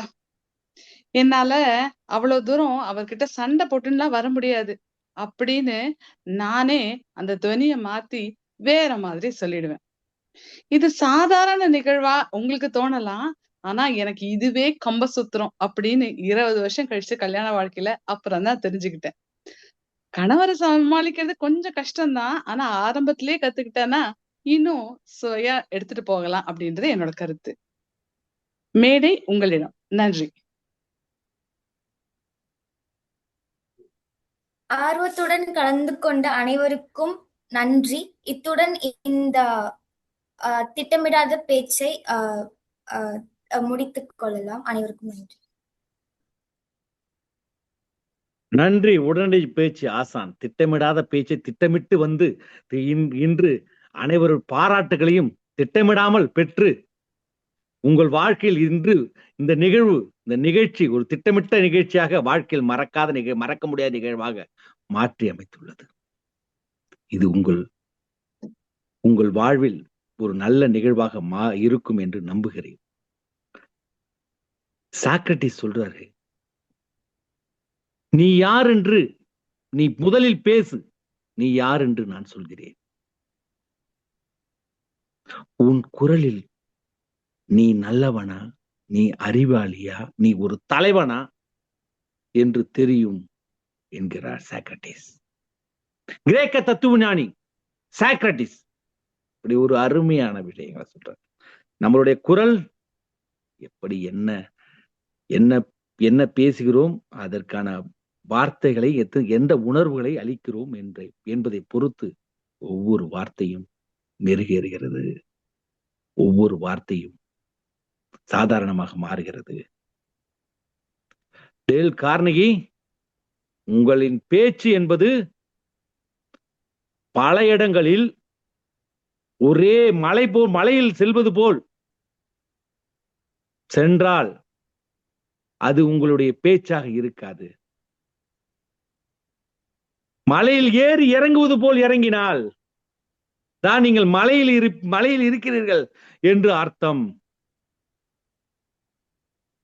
புரியும். விமானத்தில் நாம் மேல கூட செல்வோம், மேல செல்லும்போது ஒரு ஒரு கட்டம் போன பிறகு விமானம் போகுதா போகலையான்னு ஒரு எல்லாருக்கும் ஒரு சந்தேகம் இருக்கும். அந்த சந்தேகம் எனக்கு இருந்திருக்கு. பல பேர் இல்லாத மாதிரி ஒரு முகபாவனை வச்சிருக்கீங்க. எல்லாருக்கும் இருந்திருக்கும். முதல் விமான பயணத்திலயாவது குறைஞ்சபட்சம். எனக்கு இப்ப கூட அது உண்டு. என்ன போகுதா போகலையா அப்படின்னு. அந்த மாதிரி நம்மளுடைய பேச்சு எப்பவுமே ஏற்ற இறக்கத்துடன் இருக்கும்போதுதான் மிகப்பெரிய பேச்சாக மாறுகிறது. இதெல்லாம் மதிப்பிடுறதுக்கு இன்றைய ஒரு மதிப்பீட்டாளர், பொது மதிப்பீட்டாளர் தேன் தமிழிலிருந்து அவர் பேர் கவிதை, அவர் பேசுவதும் கவிதையாக இருக்கும். இன்றைய பொது மதிப்பீட்டாளர் நம்மளுடைய குரல் வளத்தையும் இந்த நிகழ்வு எப்படி நடந்தது என்பதையும் மதிப்பிட பொது மதிப்பீட்டாளர் அவர்களை அழைக்கிறேன். பொது மதிப்பீட்டாளர் கவிதா கருப்பண்ணன்.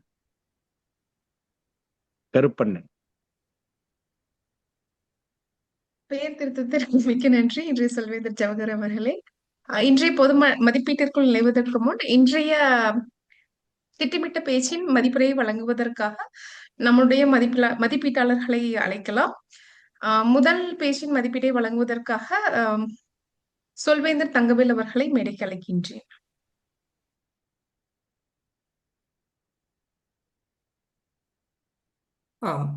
வணக்கம். இன்றைய முதலாவது ஆயத்த உரையை வழங்கிய சொல்வேந்தர் வித்யாலட்சுமி அவர்கள். பேச்சின் நோக்கம் குரல் ஏற்ற இறக்கம் மற்றும் உடல் மொழி. சொல்வேந்தர் வித்யாலட்சுமி அவர்கள் மிக சிறப்பாக அவரது பேச்சை வழங்கினார். அவர் பேசும்போது நேரம் போனதே தெரியவில்லை. ஏனென்றால் அவரது பேச்சில் ஒரு ஈர்ப்பு மற்றும் இந்த பேச்சில் அவர் குரல் ஏற்ற இறக்கம் மற்றும் உடல் மொழி மற்றும் அவர் அமர்ந்து பேசினாலும் மிகச் சிறப்பாக அவரது உடல் மொழியை, கை அசைவுகள், முகபாவனைகள் மூலமாக மிகச் சிறப்பாக உடல் மொழியை வெளிப்படுத்தினார். மற்றும் இந்த பேச்சின் தலைப்பான கா பற்றி மிக தெளிவான மற்றும் ஆழமான விளக்கத்தை தமிழ் புலவர்களின் உதாரணங்கள் மற்றும் மேற்கோள்களுடன் விளக்கினார். மற்றும் வை பற்றி வாழ்க்கையுடன் ஒப்பிட்டு அவர் கொடுத்த பேச்சு மிக சிறப்பு. மற்றும் அவர் இந்த பேச்சில் வல்லினம், மெல்லினம், இடையினம் ஆகிய 3 விதமான ஓசைகளையும் ஓசை விதங்களையும் வெளிப்படுத்தினார்.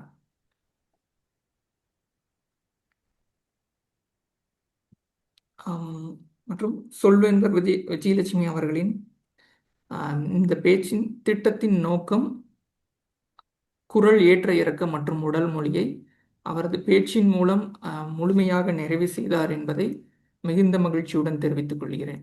நன்றி. வாழ்த்துக்கள் விஜயலட்சுமி.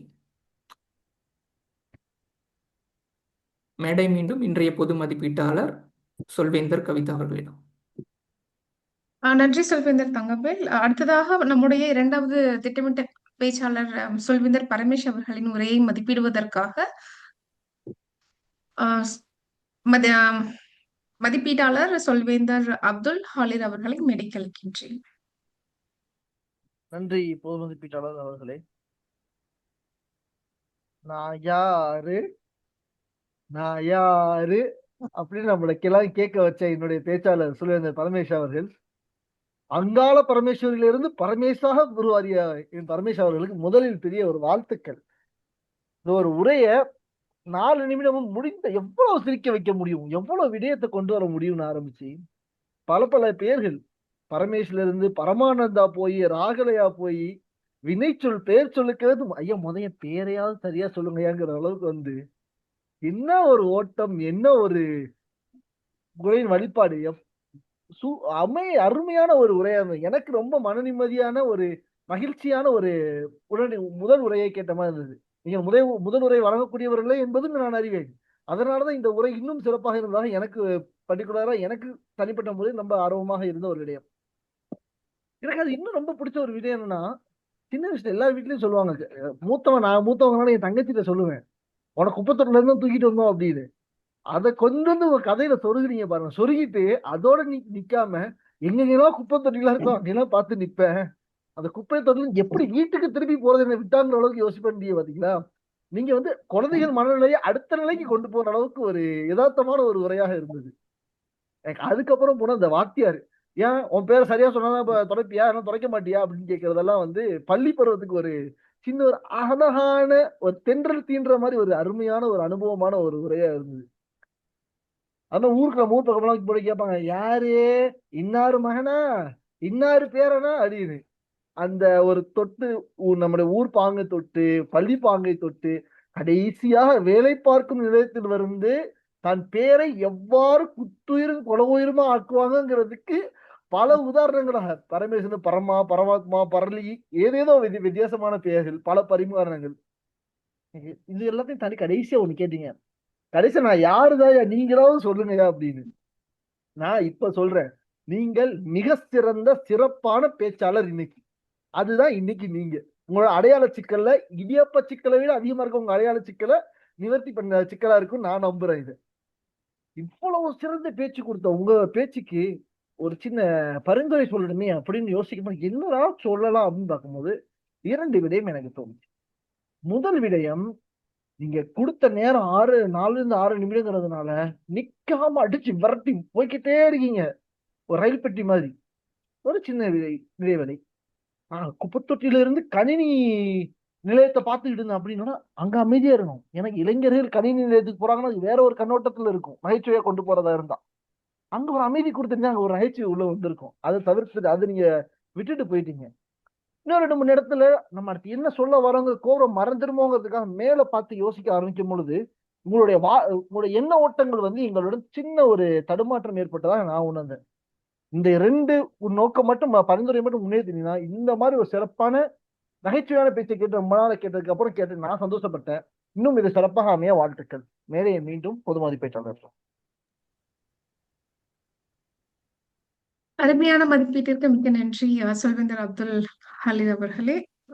இப்பொழுதே என்னுடைய பொது மதிப்பீட்டினை வழங்குவதற்கு முன்பாக என்னுடைய குழுவினை அழைக்க உள்ளேன். முதலாவதாக கவுண்டர் எனப்படும் அசை சொல்லி கணக்காளர் அவர்களை மேடைக்கு அழைக்க விரும்புகின்றேன். சொல்வேந்தர் கவிதா சிதம்பரம், மேடை உங்களிடம். இறுதியாக நம்முடைய நேர கண்காணிப்பாளர் அவர்களை அழைக்கலாம். மிக்க நன்றி பொது மதிப்பீட்டாளர் அவர்களே. முதலாவதாக நிகழ்ச்சி நெறியாளர் அவர்கள் வந்து என்பதை 2 முறை பயன்படுத்தினார். அடுத்ததாக பேச்சின் குறிக்கோள் கூறும் பொழுது சொல்வேந்தர் தங்கவேல் அவர்கள் என்பதை 1 முறையும் என்பதை 2 முறையும் பயன்படுத்தினார். அடுத்ததாக ஆயத்த உரை வழங்கிய சொல்வேந்தர் பரமேஸ் அவர்கள் வந்து என்பதை 2 முறை பயன்படுத்தினார். உடனடி பேச்சின் போது சொல்வேந்தர் ஜோதி அவர்கள் என்பதை 1 முறை பயன்படுத்தினார். அடுத்ததாக சொல்வேந்தர் நித்ய சௌந்தரி அவர்கள் என்பதை 2 முறை பயன்படுத்தினார். சொல்வேந்தர் காமாட்சி அவர்கள் என்பதை 1 முறையும் என்பது 1 முறையும் பயன்படுத்தினார். சொல்வேந்தர் தங்கவேல் அவர்கள் என்பதை 2 முறையும் வந்து என்பதை 5 முறையும் 5ற்கும் மேலும் பயன்படுத்தினார். சொல்வேந்தர் அப்துல் ஹலீல் அவர்கள் அப்படினா என்ற வார்த்தை 2 முறை பயன்படுத்தினார். மேன்மிகு சொல்வேந்தர் வீரமனு அவர்கள் வந்து என்பதை 2 முறை பயன்படுத்தினார். சொல்வேந்தர் அன்பரசன் அவர்கள் என்பதை 5ற்கும் மேலும் வந்து என்பதை 4 முறை பயன்படுத்தினார். பொது மதிப்பீட்டாளர் சொல்வேந்தர் கவிதா கருப்பண்ணன் அவர்கள் என்பதை 2 முறை பயன்படுத்தினார். மதிப்பீட்டாளர் சொல்வேந்தர் தங்கவேல் அவர்கள் என்பதை 4 முறை பயன்படுத்தினார். மற்ற பேச்சாளர்கள் சொல்வேந்தர் பேச்சாளர் வித்யாலட்சுமி, கோடீஸ்வரன் அவர்கள், ரேவதி, அப்துல் ஹலீல் அவர்கள் மதிப்பீடும் போது எந்த ஒரு உபரிச்சலும் பயன்படுத்தவில்லை. அவர்களுக்கு வாழ்த்துக்களையும் நன்றியும் தெரிவித்துக் கொள்கிறேன். மேடை பொது மதிப்பீட்டாளர் கவிதா கருப்பண்ணன் அவர்களிடம் ஒப்படைக்கின்றேன். நன்றி சொல்வேந்தர் கவிதா. பொது மதிப்பீட்டாளர் திரிர்பேச்சு சங்கத்தின் மதிப்பீட்டாளர் கூப்பிடணும். நீங்க 2 பேச்சாளர் முடிஞ்சிட்டு 2 பேச்சு மதிப்பீட்டோட பொது திரிர்பேச்சு சங்கத்தின் மதிப்பீட்டாளர் இதை பாத்தீங்களா? ஆமாங்க, நம்மளோட நிகழ்ச்சி நிரல்ல குறிப்பிட்டிருக்கு. நீங்க உடனடி பேச்சோட மதிப்பீட்டாளர் அழைக்குமாறு கேட்டுக்கொள்ளுங்க.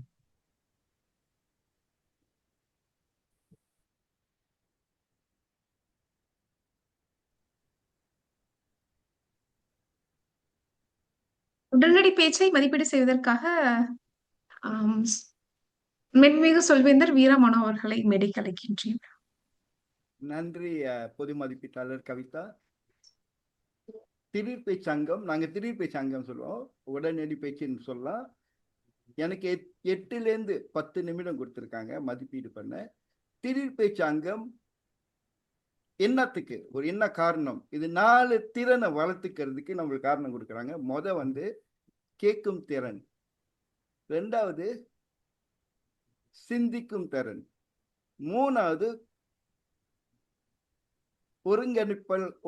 ஒருங்கிணைப்பால் திறன்.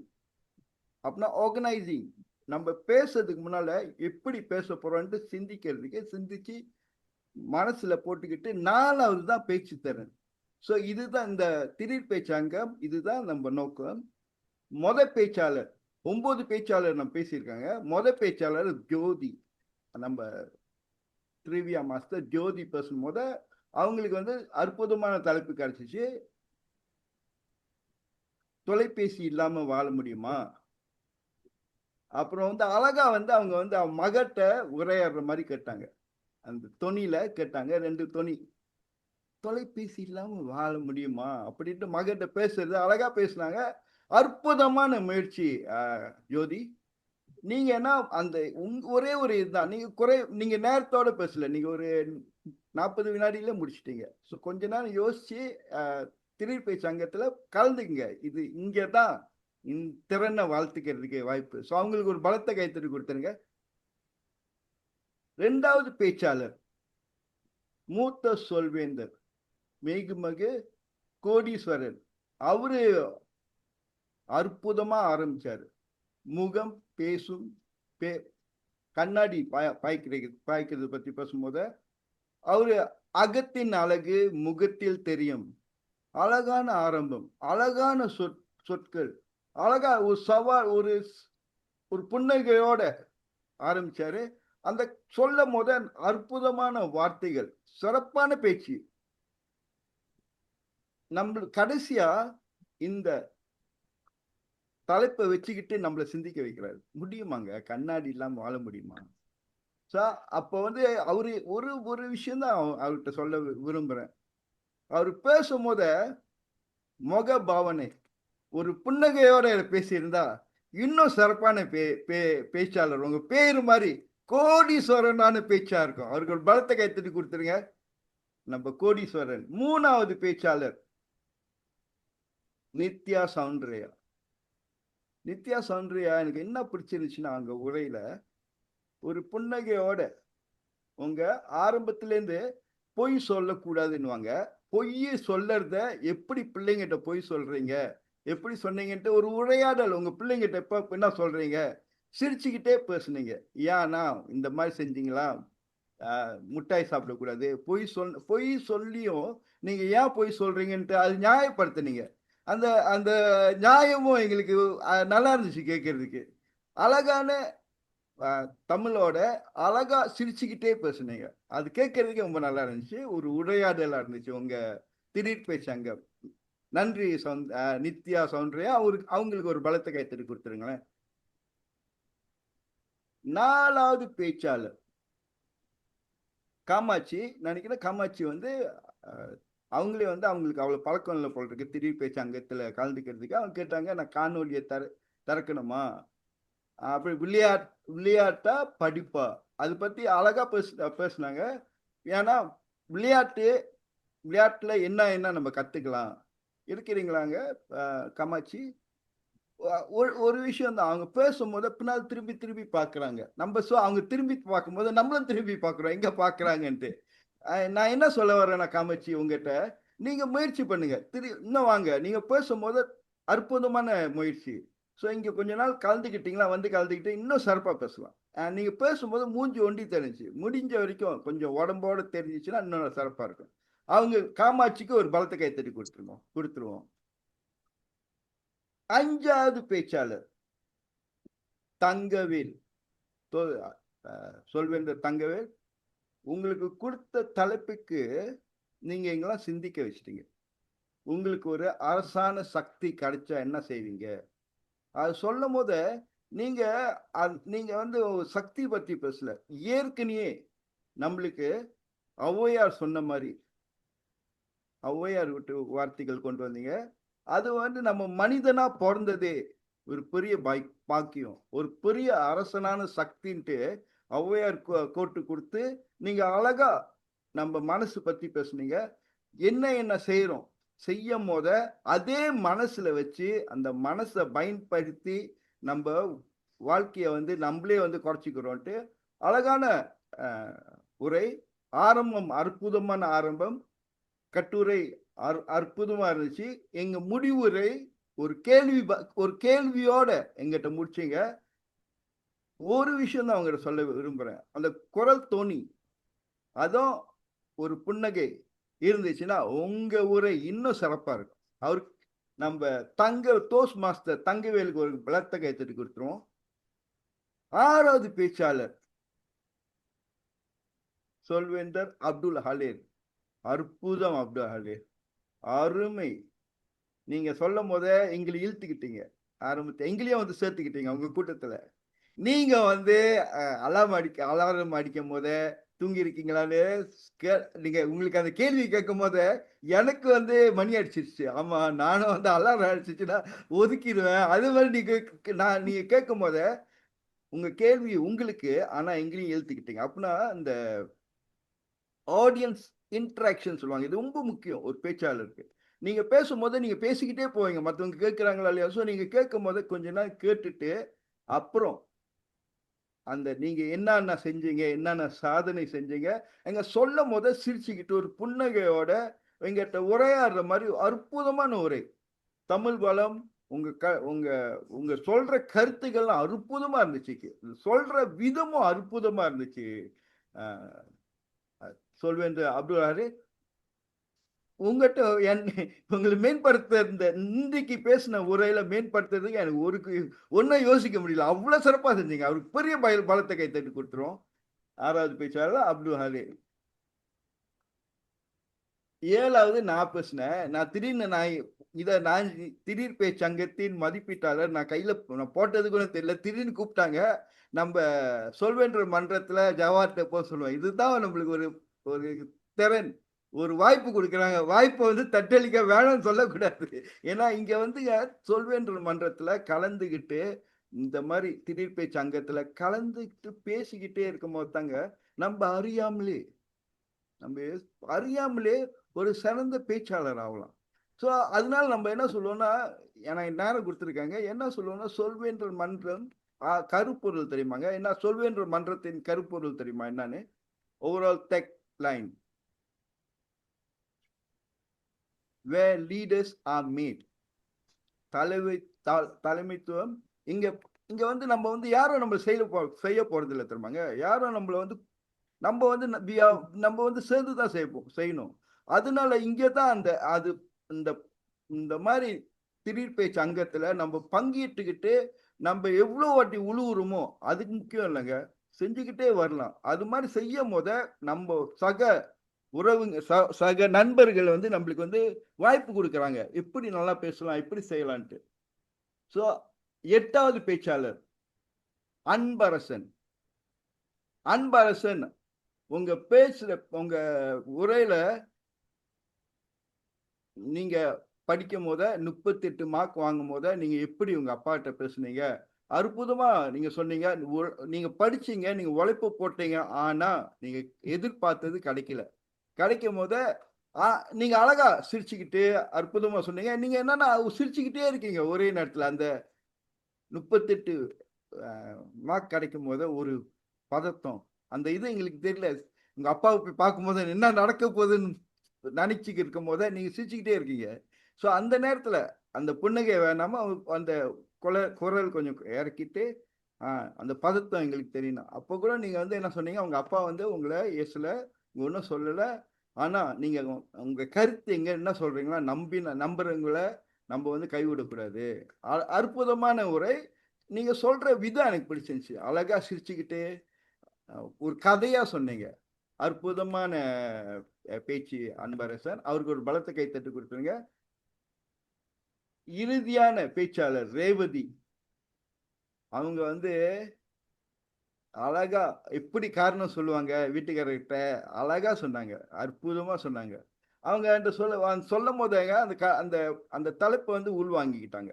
உள்வாங்கிக்கிட்டு எப்படி பேசுவாங்க, அவங்க வந்து எப்படி வந்து அவங்க கணவரை வந்து எப்படி அடக்கி வாழ்றாங்க நல்லா தெரியுது. இந்த கதையிலேயே தெரியுது. வந்து சொல்லுவாங்க, அவங்க கூப்பிட்டாங்க, என்ன சொல்ல போறேன் அப்படின்னு நீங்க தான் வந்து இது பண்ண அழகா இருந்துச்சு கதை கேட்கறதுக்கு. என்ன இந்த உங்க இந்த திடீர் பேச்சு அங்கத்துல வந்து நீங்க என்ன சிறப்பா செஞ்சீங்கன்னா, என்ன செய்வேன் பாயிண்ட். ரெண்டாவது என் ஆயுதம். இங்க வந்து நீங்க பாயிண்ட் சொல்லலாம், ஆயுதம் என்னது, ரெண்டாவது ஆயுதம். மூணாவது ஆயுதம், எனக்கே பிடிக்கலன்னா, நானே வரலன்னா அவரை வந்து காரணத்துக்கு வச்சுக்குவேன். ஸோ இந்த தலைப்புக்கும் நீங்க சொல்ற விதமும் ஒரு நகைச்சுவையாக அற்புதமா இருந்துச்சு. ஸோ இன்னைக்கு வந்து இன்றைக்கு திடீர் பேச்சு அங்கம், நம்ம திடீர் பேச்சு அங்கத்தின் தயாரிப்பாளர் ரஜினிகாந்தின் மகள், அவங்க யாரு, தர்ஷனா. தட்சணா. அற்புதமா இருந்துச்சு, அற்புதமா செஞ்சாங்க. 9 பேச்சாளருக்கு வாய்ப்பு கொடுத்தாங்க. ஸோ அவங்களுக்கு ஒரு பலத்த கைத்தட்டு கொடுத்தீங்க. அந்த 9 பேச்சாளருக்கும் ஒரு பலத்த கைத்தட்டு வாங்கிங்க. திருப்பி மேடை உங்கள் வசம், இணைய மேடை உங்கள் வசம். நம்ம பொது மதிப்பீட்டாளர் கவிதா. நன்றி மென்மைமிகு சொல்வேந்தர் வீரமனோ அவர்களே. மன்னிக்கவும், இந்த பகுதி எங்களுடைய மன்றத்தில் வழக்கமான பகுதி அல்ல, இடையூறுக்கு மன்னிக்கவும். அடுத்ததாக என்னுடைய பொது மதிப்பீட்டாளர் குழுவில் உள்ள 2வது உறுப்பினரான இலக்கணவாளர் சொல்வேந்தர் ரேவதி பாலாஜி அவர்களை மேடைக்கின்றேன். அனைவருக்கும் மீண்டும் வணக்கம். இன்றைய நமது கூட்டத்தில் ரொம்ப அருமையாக சில வார்த்தைகள், சில சொற்கணைகள் ரொம்ப அழகா இருந்தது. இன்றைய நம்மளோட பொது மதிப்பீட்டாளர் பேசும்பொழுது ஒவ்வொருத்தரையும் கூப்பிடும் பொழுதும் திருக்குறள் சொல்லி கூப்பிட்டாங்க. அது ரொம்ப அழகா இருந்தது. அதே போல ஜவஹர் சொல்லும் பொழுது எப்பொருள் யார் கேட்பணும் அப்படின்ற குறளும் சொல்லியிருந்தாங்க. உணர்வு, ஊக்கம், பண்பு, ஆயுதம், பேராற்றல். ஆற்றல்ன்றது நமக்கு பயன்படுத்திருக்கோம். பேராற்றல் அப்படின்ற வார்த்தையும் ரொம்ப நல்லா இருந்தது. கனிந்த, வணங்கும், பரீட்சை, வளைந்து, நெளிந்து, சூசகம், பாங்கு, ராஜதந்திரம், யுகம், தடுமாற்றம், எவ்வளவு அழகான வார்த்தைகள். அந்தந்த இடத்துக்கு ஏத்த மாதிரி இருந்தது. ரொம்ப அருமையான சொல்லாடல்கள். அசை, மிதிவண்டி, மதிப்பெண், கணினி, மேதை, அடையாளம், சம்பவம். இந்த சொற்கள்லாம் சொல்லும் பொழுது நான் என்னோட தமிழ் நினைச்சு பாத்துக்கிறேன். இன்னும் ரேவதி, இன்னும் நீ நிறைய வளர வேண்டியது இருக்கு அப்படின்ற மாதிரி ரொம்ப ஆர்வமா இதுல குறிப்பெடுக்கும் பொழுது எனக்கு தோன்றின பல விஷயங்கள். மேற்கோளும் ரொம்ப அழகா வந்து, வெள்ளத்தனை மலை நீட்டம் அந்த குறளா இருக்கட்டும், நோயற்ற வாழ்வை குறையற்ற செல்வம் அந்த சொற்றடமா இருக்கட்டும், இந்த கவிஞர் கண்ணதாசனோடதா இருக்கட்டும், இதெல்லாம் ரொம்ப அழகா இருந்த அகத்தின் அழகு முகத்தில் தெரியும் அதுவா இருக்கட்டும், ரொம்ப அழகா சொல்லியிருந்தாங்க. இன்றைய சொல்வேந்தர் சொல்லும் பொழுது சொல்லியிருந்தாங்க, உணர்வுகளை, வார்த்தையின் உணர்வுகளை குறிப்பிடுப்பதுதான் துணி அப்படின்ற மாதிரி சொல்லியிருந்தாரு. அதுவும் ரொம்ப அழகான வார்த்தைகள், எனக்கு கவர்ந்த வார்த்தைகள் இதெல்லாம் அப்படின்னு நான் எழுதியிருக்கேன். இந்த சொற்றொடர்கள் கேட்கும் பொழுது எனக்கு ரொம்ப சந்தோஷமாவும் பெருமிதமாவும் இருக்கு. இன்றைய கூட்டத்துல நான் நெறியாளர், அதாவது இன்றைய இலக்கணவாளரா இருக்கேன்றதுல. இன்றைய சொற்றொடர் யாரு அதிகமா பயன்படுத்திருக்காங்கன்னா, இன்றைய சொல்வேந்தர் ஜவஹர் பரமேஷ் அவர்கள் பயன்படுத்தியிருக்காங்க. அப்புறம் வீராமனு அவர்களும் இன்றைய சொற்றொடர் இக்கரைக்கு அக்கறை பச்சைன்றது சொல்லியிருக்காங்க. இன்றைய வார்த்தை யார் சொல்லியிருக்காங்கன்னு பாத்தீங்கன்னா, இன்றைய பேச்சாளர் வித்யாலட்சுமி, ஜவஹர், இவங்க 2 பேரும் பயன்படுத்தியிருக்காங்க. எல்லாரும் பயன்படுத்தினா இன்னும் சிறப்பா இருந்திருக்கும் அப்படின்னு நினைக்கிறேன். இன்றைக்கு கூட்டத்திற்கு இதுவே என்னோடது. மேடை உங்கள் வசம். நன்றி நன்றி சொல்வேந்தர் ரேவதி பாலாஜி அவர்களே, அருமையான அறிக்கை. இறுதியாக நம்முடைய இறுதியாக அல்ல, நம்முடைய கவனகர் அவர்களை மேடைக்கு அழைக்கின்றோம். சொல்வேந்தர் ஜோதி அவர்கள் நேர கண்காணிப்பாளரை 2 முதல் 3 நிமிடங்களுக்கு நேரத்தை காண்பிக்குமாறு கேட்டுக்கொள்கின்றேன். இன்னும் கூட்டத்தை நிறைவு செய்ய 14 நிமிடங்களே உள்ளதால் 2 முதல் 3 நிமிடங்கள் மட்டும் எடுத்துக்கொள்ளுமாறு கவனகர் அவர்களை அறிவுறுத்துகின்றேன். மேடை உங்களிடம். நன்றி. அனைத்து சொல்வேந்தர்களுக்கும் இனிய மாலை வணக்கம். இப்போது நம்ம நெறியாளரிடமிருந்து ஆரம்பிக்கலாம். நெறியாளர் வார்த்தை என்பது உயிர் என்று யார் சொன்னதாக சொன்னார்? யாராவது சொல்ல முடியுமா? வார்த்தை என்பது உயிர் என்று யார் சொன்னாங்க? இது கார்னிகி இல்லையா?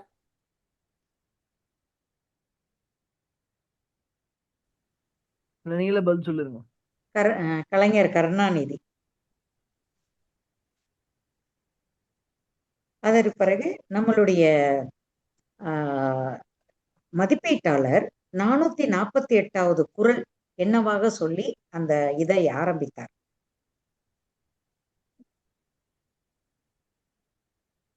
நாற்பத்தி 448வது குறளை சொல்லி அவர் தன்னுடைய உரையை தொடங்கினார். மதிப்பீட பத்தி ஏதோ. கரெக்ட். இலக்கணவாணர் அவரை அறிமுகப்படுத்தும் போது அவர் என்ன குறளை இலக்கணவாணரை அறிமுகப்படுத்திட்டு அவர் என்ன குறளை சொன்னார்?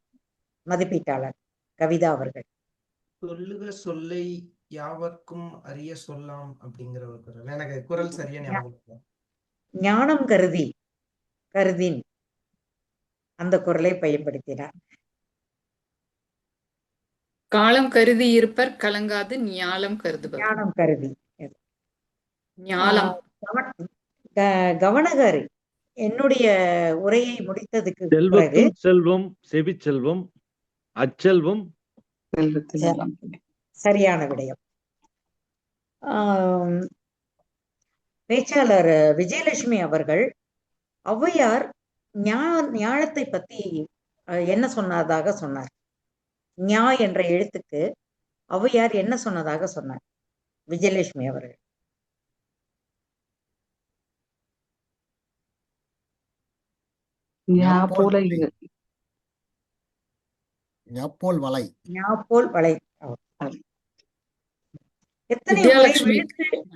எத்தனை முறை விழ வேண்டும், எத்தனை முறை எழுந்திருக்க வேண்டும் என்று சொன்னார்? 7 முறை விழுந்தால் 8 முறை சரியான விடயம். கண்ணதாசனுடைய பாடல் ஒன்றை பாடினாரே, அது என்னது?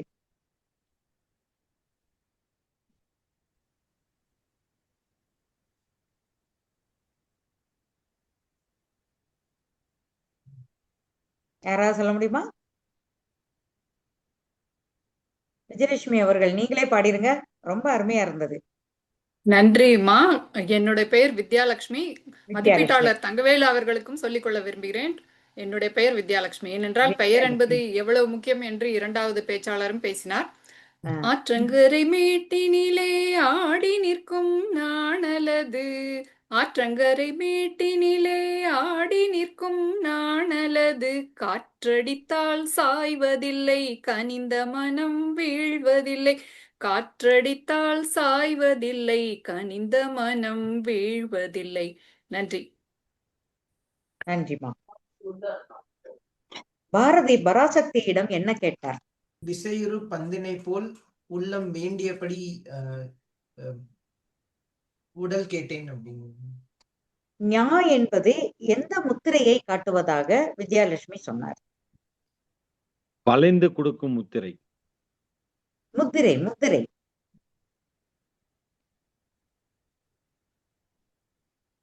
அது வித்யாலட்சுமியிடம் கேட்டாலும் தெரியும். ஞான முத்திரை.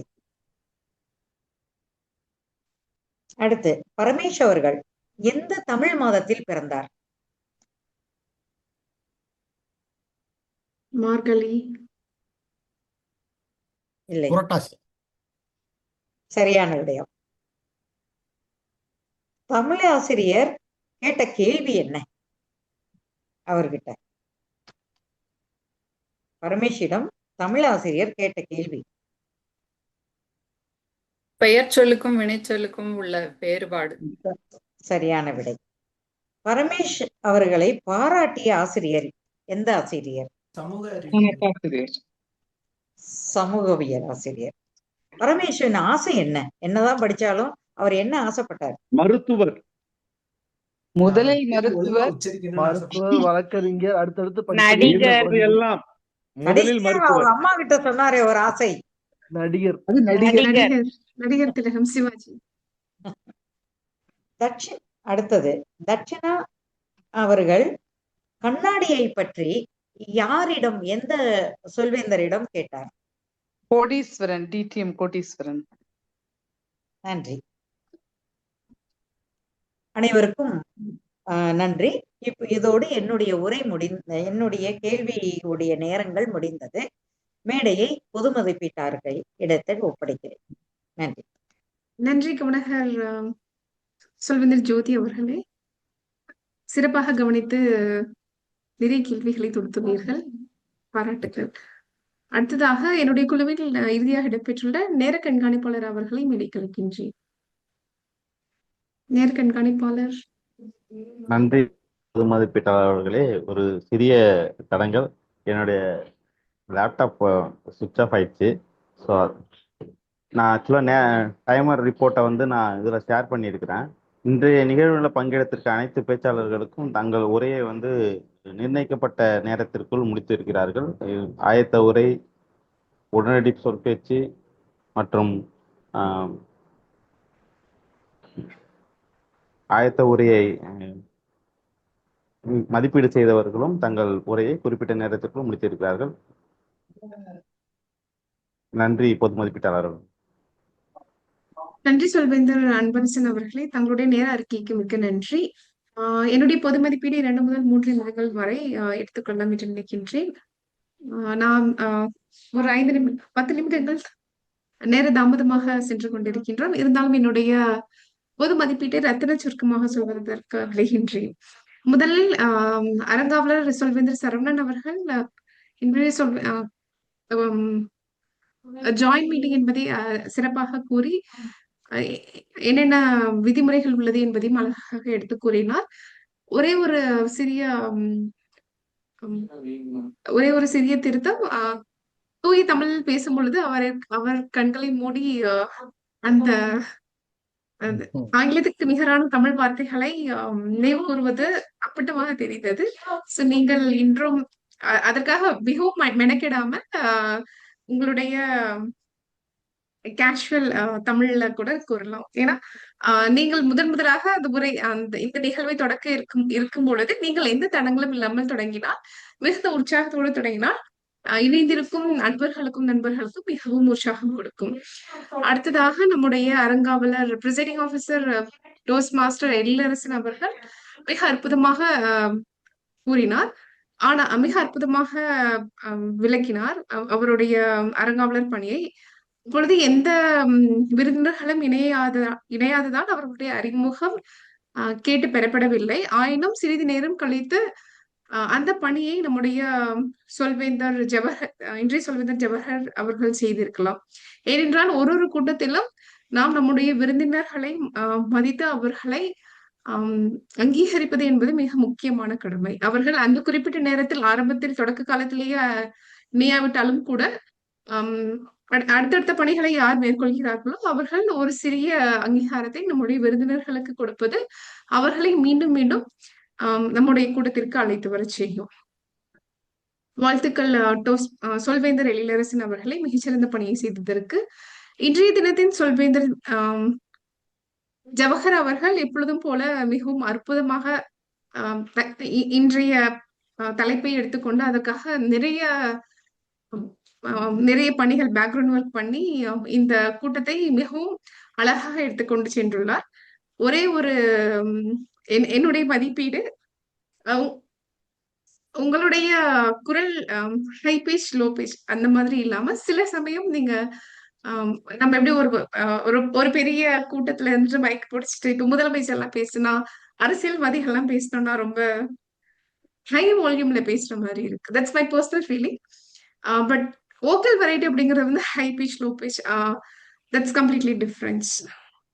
ஸோ உங்களுடைய உரை வந்து மற்றவங்களோட உரை காண்பிக்கும் போது சில சமயம் ஹஸ்கி வாய்ஸா இருக்கு, சில சமயம் நம்ம அரசியல் மேடையில பேசுற மாதிரி மைக் பிடிச்சி பேசுற மாதிரி இருக்கு. அந்த மாதிரியான ஒரு குரல் ஏற்றத்தாழ்வுகள் எல்லா சமயங்களிலும் தேவையில்லை அப்படின்னு நினைக்கிறேன். மற்றபடி உங்களுடைய கண்டென்ட் நீங்க எடுத்துக்கொண்டு போன விதம் ரொம்ப அருமையா இருந்தது. நீங்கள் கொடுத்த உங்கள் மனைவியை பற்றி என்னங்க என்னம்மா அந்த மாதிரியான சில கான்வர்சேஷன்ஸ் வந்து ரொம்ப அற்புதமாக இருந்தது. மற்றும் ஒரு சிறிய இது நீங்க ஒரே ஒரு ஜெனரல் ஆடியன்ஸ் இன்ட்ராக்ஷன் சொல்லும்போது ஒரே ஒருத்தர் கிட்ட மட்டும் தான் நீங்க வந்து கேள்வி கணைகள் தொடுத்தீர்கள். மத்தபடி சின்ன சின்ன கேள்விகளா ஒரு நிறைய பார்ட்டிசிபென்ட்ஸ் நீங்க இன்வால்வ் பண்ணிருந்தீங்கன்னா இன்னும் கொஞ்சம் மிகவும் அருமையாக இருந்திருக்கும். மற்றபடி உங்களுடைய பணியும் உங்களுடைய இன்றைய கூட்டத்திற்கான அந்த கருத்தும் தலைப்பும் மிகவும் ரொம்ப அருமையாக இருந்தது. வாழ்த்துக்கள். உங்கள் பணி சிறக்க வாழ்த்துக்கள்.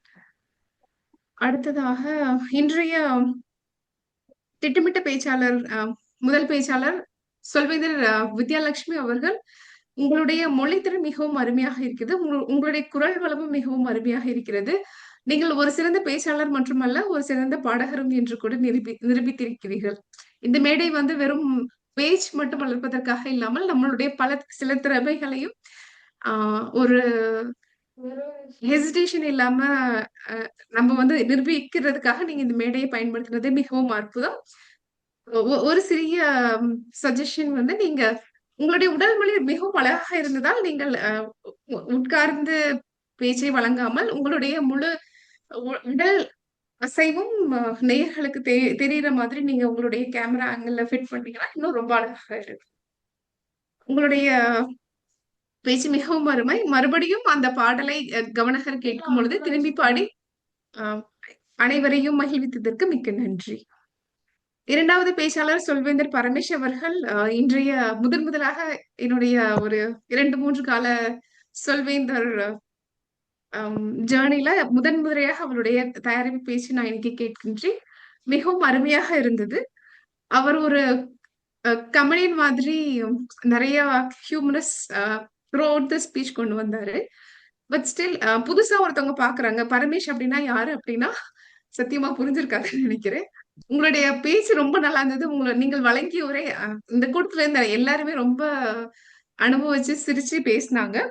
ஆனாலும் இது வந்து ஆயத்த உரையில ஐஸ் பிரேக்கர் ஸ்பீச்ங்கிறனால பரமேஷ் அப்படின்னா யாரு அப்படின்னு வந்து புதுசா நம்மளுடைய ஒரு மன்றத்துக்கு இணையறாங்கன்னா அவங்களுக்கு பெருசா பரமேஷ்னா யாருன்னு புரிஞ்சுக்கிறதுக்கான வாய்ப்பு இல்லை அப்படின்னு நினைக்கிறேன் உங்களோட உரையில. ஏன்னா பரமேஷ் வந்து எல்லாருமே வந்து சைல்ட்ஹுட் அப்புறம் நம்மளுடைய பள்ளி பருவம் காலேஜ் வேலை சொல்வேந்தர் இது எல்லாமே எல்லாரும் கடந்து வந்திருப்பாங்க. ஆனா ஸ்பெசிபிக்கா பரமேஷ்னா அவங்களோட குவாலிட்டிஸ் என்ன, அவர்கிட்ட என்ன சிறப்பான திறமைகள் இருக்கு, ஹியூமரஸ் தவிர பாடுற திறமை இருக்கா இல்ல வேற ஏதாவது திறமைகள் இருக்கா, அந்த மாதிரி ஒரு யூனிக் ஐடென்டிபிகேஷன் வந்துட்டு ஒரு புதுசா ஒருத்தவங்க இணைகிறாங்கன்னா அதை வந்து நம்ம இந்த பேச்சோட இதுல நம்ம கொண்டு வரணும் ஐஸ் பிரேக்கர்ல. மத்தபடி உங்களுடைய பேச்சுக்கு வந்து பெருசா மதிப்பு கொடுக்குற அளவுக்கு நான் எதுவும் இல்லை. உங்களுடைய இவாலுவேட்டர் பயங்கரமா நல்ல கமெண்ட்ஸ் கொடுத்தாரு. இன்றைய முதல் பேச்சின் மதிப்பீட்டாளர் தங்கவேல் அவர்களும் ரொம்ப அருமையா சொன்னாங்க. தங்கவேல் நீங்க சொல்லும்போது ரொம்ப ஷார்ப்பா 3 விஷயங்கள் என்ன நல்லா பண்ணாங்க. நீங்க பொதுவா வந்து சில விஷயங்கள் வந்து நல்லா பண்ணாங்கன்னு சொன்னீங்க. அந்த ஒரு நல்ல விஷயங்களும் எந்த இடத்துல நல்லா இருந்தது அப்படிங்கிற மாதிரி சொல்லியிருந்தா இன்னும் சிறப்பாக இருந்திருக்கும். 2 விஷயங்கள் வந்து ஷார்ப்பா வித் எக்ஸாம்பிள்ஸ் எந்தெந்த இடத்துல வந்து அவங்க இன்னும் மேம்படுத்திக்கணும்னு சொல்லியிருந்தீங்கன்னா ரொம்ப ரொம்பவும் நல்லா இருந்திருக்கும். மற்றபடி உங்களுடைய மதிப்பீடு மிகவும் சிறப்பாகவும் ஆழமாகவும் இருந்தது. டேபிள் டாபிக்ஸ் மாஸ்டர் சொல்வேந்தர் தக்ஷணா அவர்கள், கல்லூரி பருவத்துல நீங்க இருந்தாலும் கூட உங்களுடைய தமிழ் சரி உங்களுடைய உடனடி பேச்சுக்காக நிறைய தலைப்புகளை தயார்படுத்திட்டு வந்திருந்தது வந்து மிகவும் அருமை. நீங்க அந்த அளவுக்கு எஃபர்ட் போட்டது வந்து இட்ஸ் ரியலி கிரேட். ஆனாலும் கூட உங்களுடைய தமிழை நீங்கள் இன்னமும் மேம்படுத்திக் கொள்ளலாம். சில சொற்றொடர்கள்ல அதை உச்சரிக்கும் விதம் வந்து ரொம்ப அப்ரோப்ரியேட்டா இல்லை. ஸோ நீங்க அதை வந்து கரெக்ட் பண்ணிக்கலாம் நெக்ஸ்ட் டைம். அடுத்ததாக நீங்க உங்களுக்கு யார் ஹேண்ட் ரைஸ் பண்ணலைனாலும், ஏன்னா இது வந்து உடனடி பேச்சுங்கிறனால நீங்க தலைப்பு கொடுத்துட்டு உடனடி பேச்சாளர்களை தேர்ந்தெடுப்பதற்கு பதிலாக உடனடி பேச்சாளர்களை தேர்ந்தெடுத்துட்டு நீங்க வந்து தலைப்பு கொடுத்தீங்கன்னா தான் ஃபிராக்ஷன் ஆஃப் செகண்ட்ல அவங்க யோசிச்சு அது பேச முடியும். ஏன்னா இந்த தலைப்புக்கு எல்லாருமே அதுக்குள்ள ஒரு மன கண்ணோட்டத்துல அவங்க ஒரு உரையை தயாரிச்சு வச்சிருப்பாங்க. சோ நான் கை தூக்கலாம், நீ கை தூக்கலாம், இந்த மாதிரி அவங்க நடிச்சிருப்பாங்க. அந்த மாதிரி இல்லாம பேச்சாளர்களை வந்து நேரம் நேரத்தை வந்து வேஸ்ட் பண்ணாம டக் டக் டக்னு நம்ம வந்து பேச்சாளர்களை தேர்ந்தெடுத்து முடிக்கணும். ஆனாலும் நீங்கள் வந்து ஒரு 9 பேச்சாளர்களுக்கு வாய்ப்பு கொடுத்தது மிகவும் நன்றி. உங்களுடைய முயற்சிகளுக்கு பாராட்டுக்கள். Table topics evaluation master TTM Veera Mano அவர்கள். அவருடைய மதிப்பீடு ரொம்ப நல்லா இருந்தது. ஆனா ஷார்ப்பா ஒரு நல்ல விஷயங்கள் இருந்து இன்னும் ஒரு விஷயம் மேம்படுத்துவதற்கு இருக்குங்கிறத வந்து ரொம்ப ஷார்ட் அண்ட் ஸ்வீட்டா இன்னும் கொஞ்சம் சொன்னா நல்லா இருக்கும்னு நினைக்கிறேன். மற்றபடி எல்லா பேச்சாளர்களுக்கும் சிறந்த மதிப்பீடு கொடுத்தீங்க. அந்த ஃபர்ஸ்ட் இன்ட்ரோடக்ஷன் வந்து டேபிள் டாபிக்ஸ் மாஸ்டரை கவர் பண்ணணும் instead of table topics evaluator. ஏன்னா ஃபர்ஸ்ட் வந்துட்டு புதுசா ஒருத்தவங்க வராங்க அப்படின்னா அவங்க ஒரு நிமிஷத்துக்குள்ள பேசுறாங்கன்னா நீங்க இன்னும் உங்களுக்கு இன்னும் கொஞ்சம் நேரம் இருக்கு, நீங்க இன்னும் கொஞ்சம் பேசலாம், இந்த மாதிரி பேசலாம்னு சொல்லிட்டு அவர்களை ஊக்கப்படுத்துவது வந்து டேபிள் டாபிக்ஸ் மாஸ்டரோட பண்ணி டேபிள் டாபிக்ஸ் இவாலுவேட்டர் ரொம்ப ரத்தன சுருக்கமா 1 கமெண்டேஷன்ஸ் 1 ரெக்கமெண்டேஷன்ஸ் அப்படிங்கிற மாதிரி கொண்டு போனா இன்னும் நல்லா இருக்கும். உங்களுடைய மதிப்பீட்டிற்கு மிக்க நன்றி டிடிஎம் வீரா மனோ அவர்களே. ஃபார் ஜெனரல் இவாலுவேட்டர் அஜெண்டா பார்த்தாலுமே கூட வந்து எங்களுடைய தேன் தமிழ் சொல்வேந்தர்கள் மன்றத்தின் வழக்கமான ஒரு அங்கமாக இல்லாததால மேம்போக்காக பார்த்தது வந்து ஜெனரல் இவாலுவேட்டரோட நிலை. சோ அஜெண்டாவை வந்துட்டு இன்னும் கொஞ்சம் ஆழமாக நம்ம படிக்கணும்.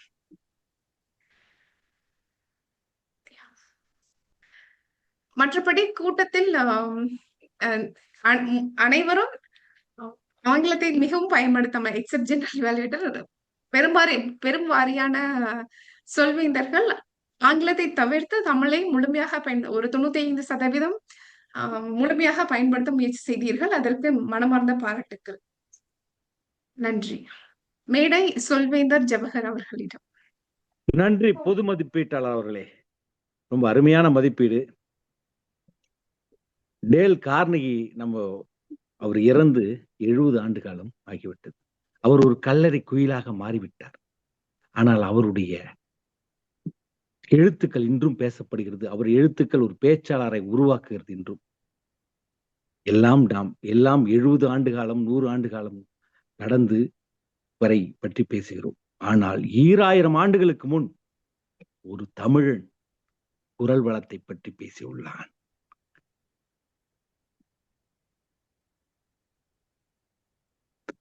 இனிய உளவாக இன்னாத குரல் கனி இருப்ப காய் கவர்ந்தற்று என்றார்.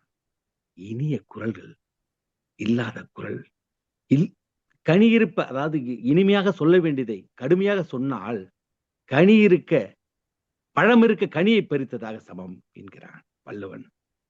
அவன் இருந்த இடம் இன்று தெரியவில்லை. அவன் கல்லறை கூட இல்லை. ஆனால் 2000 ஆண்டுகளுக்கு முன் சொன்னான். அவன் தமிழன் என்பதை பெருமைப்படுகிறேன். நிகழ்ச்சியில் வாய்ப்பளித்த அனைவருக்கும் நன்றி கூறி விடைபெறுகிறேன். வாய்ப்புக்கு நன்றி கூறி விடைபெறுகிறேன். இன்றைய தலைவர் பெரும் ஆற்றல் மிக்க எழிலரசன் ஐயாவிடம் மேடையை ஒப்படைக்கிறேன். நன்றி நன்றி ஜவஹர் அவர்களே. இனிய சொல்வேந்தர்களே, ஒரு அருமையான கூட்டத்தினுடைய நிறைவு பகுதிக்கு வந்திருக்கோம். நமக்கு நேரம் ரொம்ப குறைவா இருக்கு. இன்னும் 5 நிமிடங்கள்ல கூட்டத்தை முடிக்க முயற்சி பண்ணுவோம். இதுக்கு இடையில நாம 3 விடயங்களை செய்ய வேண்டியிருக்கு. முதல் விடயமா இன்றைக்கு புதிதா வாக்கெடுப்பு நடத்தலாம் அப்படின்னு சொல்லி முடிவு பண்ணியிருக்கோம். கவிதா அவர்கள் அந்த வாக்கெடுப்பு படிவத்தை பகிர்ந்திருக்காங்க. அதை எல்லோரும் அந்த வாக்கெடுப்புல கலந்துக்கிட்டு உங்களுடைய வாக்குகள் அளிக்கணும். அது ஒரு வேண்டுகோள். அதை வந்து நீங்க எல்லாரும் பண்ணிக்கிட்டே இருங்க. அந்த நேரத்துல நாம இன்னைக்கு முதன்முறையா தன்னுடைய கன்னிப்பேச்சை வழங்கிய பரமேஷ் அவர்களுக்கு நம்ம எல்லாரும் நம்மளுடைய மரியாதையை செலுத்தணும். எழுந்தின்று அவருக்கு உங்களுடைய கர ஒலிகளை வழங்க வேண்டும். வாழ்த்துக்கள் வாழ்த்துக்கள் பரமேஷ். உங்கள் உரை மேன்மேலும் சிறக்க எங்களது வாழ்த்துக்கள். அடுத்தபடியா நம்முடைய விருந்தினர்கள்கிட்ட பின்னூட்டம் வாங்கணும். நான் விருந்தினர்கள்கிட்ட பின்னூட்டம் வாங்கிட்டே இருக்கேன். நீங்க எல்லாரும் அந்த படிவத்தை பூர்த்தி செஞ்சு உங்களுடைய வாக்கெடுப்புகளை அனுப்புங்க. வாக்கெடுப்பு கணக்கெடுக்கப்பட்டா இன்றைக்கு அந்த முடிவுகள் அறிப்போம். அப்படி இல்லைன்னா சான்றிதழ்களை நாளைக்கு நம்ம வந்து நம்முடைய குழுவில் பகிர்ந்துக்கலாம். கொஞ்சம் வேகமாக போயிடலாம். நம்ம பின்னூட்டம் வழங்குறதுக்காக முதல் முறையாக நான் கோட்டீஸ்வரன் டிடிஎம் அவர்களை அழைக்கிறேன். கோட்டீஸ்வரன் அவர்களே, உங்களுடைய பின்னூட்டத்தை சுருக்கமாக எங்களுக்கு பகிர்ந்து முடியுமா? நன்றி ஐயா. நான் பேசுவது கேட்கிறதா? நன்றாக கேட்கிறது. நன்றி நன்றி. இந்த வாய்ப்புக்கு மிகவும் நன்றி தலைவர் அவர்களே. இந்த சென்னை சொல்வேந்தர்கள் மன்ற கூட்டத்தில் கலந்து கொள்ள வேண்டும் என்று மிக நீண்ட நாட்களாக நான் திட்டமிட்டு கொண்டே இருக்கிறேன். ஆனால் உங்களுடைய 100வது கூட்டத்தினுடைய சிறப்பு நிகழ்ச்சி கூட கலந்து கொள்ள வேண்டும் என்று முயற்சி செய்தேன். ஆனால் அதை என்னால் முடியவில்லை. சுருக்கமாக நான் 15 வருடத்துக்கு முன்னால் சிங்கப்பூரிலே தமிழ் சொல்வேந்திர மன்றத்தில் ஆரம்பித்து சவுதி அரேபியாவில் சென்று இப்பொழுது ஓய்வு பெற்று இப்பொழுது கனடா நாட்டில் இருக்கிறேன். ஆகவே இன்று எப்படியாவது இந்த கூட்டத்திற்கு சென்று பார்க்க வேண்டும் என்ற ஒரு ஆசையினால் இணைந்தேன். மிக நன்றாக சிறப்பாக செயல்பட்டு கொண்டிருக்கிறது. ஏனெனில் சவுதி அரேபியாவிலும் 3 மன்றங்கள் இருக்கின்றன, 3 அல்லது 4 மன்றங்கள் இருக்கின்றன. ஜுபைல், குபார், ஜெட்டா மற்றும் ரியாதில் இருக்கிறது. நான் இன்று சில மிக அருமையான சில விடயங்களை உங்களோடு பகிர்ந்து கொள்ள ஆசைப்படுகிறேன். ஒன்று, இன்று கூட்டத்தில் இருந்த அனைத்து பேருமே இன்று பேச முயற்சித்தார்கள் என்று நினைக்கிறேன்.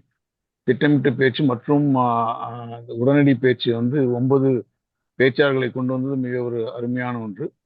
மிக அழகான மதிப்பீடுகளை காண முடிந்தது. ஒரு புதுமையான ஒரு உணர்வு என்னவென்றால் அந்த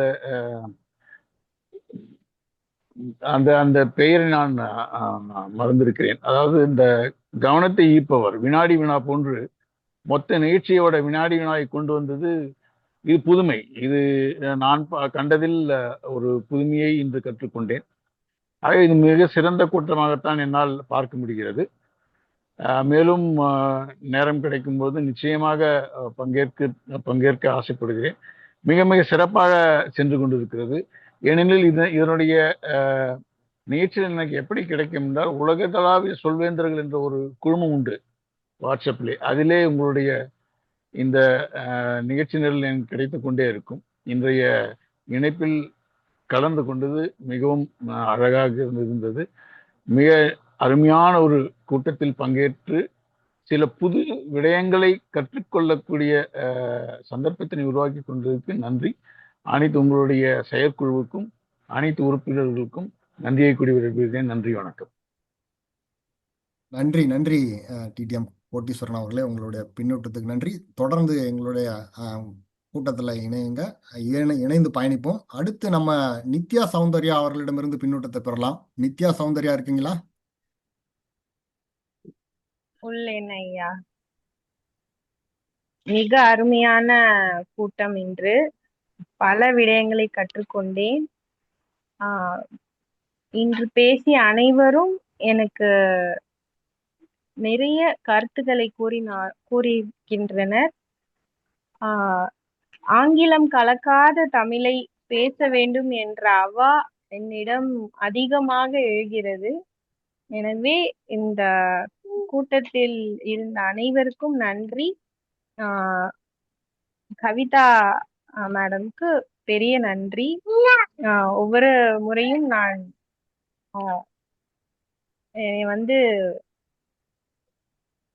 கூட்டம் நடக்குதுன்னு லிங்க் போட்டு ஜாயின் பண்றேன். ஸோ அனைவருக்கும் நான் மிகவும் கடமைப்பட்டுள்ளேன். இனி வரும் காலங்களில் ஒவ்வொரு வாரமும் தொடர்ந்து இணையணும்னு ஆசைப்படுறேன். ரொம்ப நன்றி ஐயா. நன்றி நன்றி. தொடர்ந்து இணைந்திருங்கள். அடுத்து PN காமாட்சி அவர்கள் இருக்காங்களா? அவங்களுடைய பின்னூட்டத்தை பெறலாம். PN காமாட்சி அவர்களே. நிகழ்ச்சி மிக அருமையாக நடந்தது. இன்றுதான் நான் 2வது முறையாக கலந்து கொள்கிறேன். ஆயினும் முதல் பாதியில் என்னால் கலந்து கொள்ள இயலவில்லை. 2வது பாதியில் தான் கலந்து கொண்டேன். நேரடி கூட்டத்தில் கலந்து கொண்டிருக்கிறேன். இணைய வழியில் இப்பொழுதுதான் முதல் முறையாக பயணிக்கிறேன். பயணம் மிக நன்றாக அமைந்தது. மேலும் மேலும் பயணத்தில் இணைந்து கொள்ள விருப்பம் இருக்கிறது. முடிந்தவரை முயற்சி செய்கிறேன். நன்றி. நன்றி நன்றி காமாட்சி அவர்களே. அடுத்தது நந்திவனம் சம்பத் அவர்கள் இருக்காரு. உங்களுடைய கருத்துக்களை பகிர்ந்துக்கலாம். சம்பத் அவர்களே, நீங்க எப்படி நினைக்கிறீங்க? நீங்க சொல்வேந்தர் மன்றத்துக்கே புதியவர் நினைக்கிறேன். சம்பத்குமார் அவர்களே. ஆமாங்க ஐயா, 100வது மைல்கல் நிகழ்வுல நேரடியா கலந்துக்கிட்டேன்.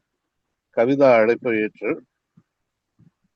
இந்த நிகழ்வு எப்படி அமைக்கப்பட்டிருக்கு, வடிவமைக்கப்பட்டிருக்கு, எப்படி கொண்டு போறீங்க அப்படிங்கறத நேரடியா தெரிஞ்சுக்கணுங்கிறதுக்காகவே பார்வையாளரா வந்து கலந்துக்கிட்டேன். நான் இதுவரைக்கும் பார்த்த நிகழ்ச்சிகள்ல இது ஒரு மாறுபட்ட ஒரு வடிவமைப்பு இருந்தது. உடனடியா பேசுறதுங்கிறது ஒரு அரிய கலை. எல்லோருக்கும் அது கைகூடாது. ஆனாலும் கூட எல்லாரும் முயற்சி எடுத்து மிக செழுமையா பேசினாங்க. நல்ல கருத்து செறிவு இருந்தது, மகிழ்ச்சியாவும் இருந்தது. குரல் வெண்பாக்களை எடுத்து சொல்லும் போது நமக்கு அது பொருத்தமுடையதாகவும் பல கருத்துக்களை உணர்ந்து கொள்ள வசதியாகவும் தமிழ் மேல அவர்களுக்கு இருக்கக்கூடிய ஒரு விருப்பத்தையும் அதை எப்படி கையாளணுங்கிற ஆர்வத்தையும் புரிஞ்சுக்க முடிஞ்சது. சிறப்பானது ஒரு நிகழ்வு. உள்ளபூர்வமாக மகிழ்ச்சி அடைந்தேன். அனைவருக்கும் வாழ்த்துகள், பாராட்டுகள், மகிழ்ச்சி. நன்றி. நன்றி நன்றி சம்பத்குமார் அவர்களே. நேரம் கிடைக்கும் போது எங்களோட இணைந்திருங்க. அடுத்து சாந்தி பாலசுப்ரமணியன் இருக்காங்க, அவங்ககிட்ட இருந்து பின்னூட்டத்தை பெறலாம். நான் பேசலாமா கொஞ்சம்? இது என்னுடைய முதல் பங்கேற்பு. எனக்கு இதுல பேசுறது கொஞ்சம் கடினமாகத்தான் இருக்கும். ஏன்னா எனக்கு தமிழ்ல நிறைய ஆர்வமும் பழக்கமும் உண்டுன்னா கூட இங்கிலீஷ் ட்ரைனிங் கோச் அப்படிங்கிற ஒரு என்னுடைய தொழில்னால எனக்கு நிறைய வார்த்தைகள் கலந்து வரும். நான் ஆனால் அதுக்கு தேவையான அளவுக்கு உழைப்பு எடுத்துக்கொள்வேன் என்று உறுதியாக சொல்கிறேன். இன்றைக்கு நான் பார்வையாளராகத்தான் சேர்ந்து கொண்டிருக்கிறேன். வரும் காலங்களில் நான் இதில் அதிகமாக பங்கேற்க ஆசைப்படுகிறேன். அதற்கு எனது அதிர்ஷ்டமும் மற்ற சந்தர்ப்பங்களும் சரியாக அமைய வேண்டும் என்று நினைத்துக் கொள்கிறேன். நன்றி நன்றி. கண்டிப்பா நீங்க இணைவீங்கன்னு எதிர்பார்க்கிறோம். உங்களுடைய அனுபவங்கள் எங்களுக்கும் தேவை. தொடர்ந்து இணையுங்கள். அத்துடன் நம்ம எல்லாருடைய பின்னூட்டத்தையும் வாங்கியாச்சுன்னு நினைக்கிறேன். வேற யாராவது விட்டுட்டோமா? இன்னைக்குதான் நான் கவிதா மேடத்துடைய விலாசம், தொடர்பு நண்பர் எண் எல்லாம் வாங்கிட்டேன். இன்னைக்கு முதல் முறையாக சேர்ந்திருக்கிறேன். அதுலயும் கொஞ்சம் தவறாக சற்று தாமதமாக சேர்ந்து கொண்டேன். எனவே ரொம்ப சுவாரஸ்யமாக இருக்கு. அதாவது இங்கிலீஷ் சேர்க்காமல் ஆங்கிலம் சேர்க்காமல் பேசுவது என்பது ரொம்ப முயற்சி எடுத்துக்கொண்டு செய்ய வேண்டிய ஒரு விஷயம் என்று எனக்கு புரிகிறது. நன்றி. கண்டிப்பா தேவைன்னு ஒன்று இருக்கும்போது பயிற்சின்னு ஒன்று தேவை. அந்த பயிற்சி இருந்தா கண்டிப்பா அது நடக்கும். எல்லோரும் இணைந்து பயணிப்போம். நன்றி. நம்ம அடுத்தபடியா இன்றைய கூட்டத்தின் வெற்றியாளர்களை ஒரு முறை நான் அறிவிச்சிடுறேன்.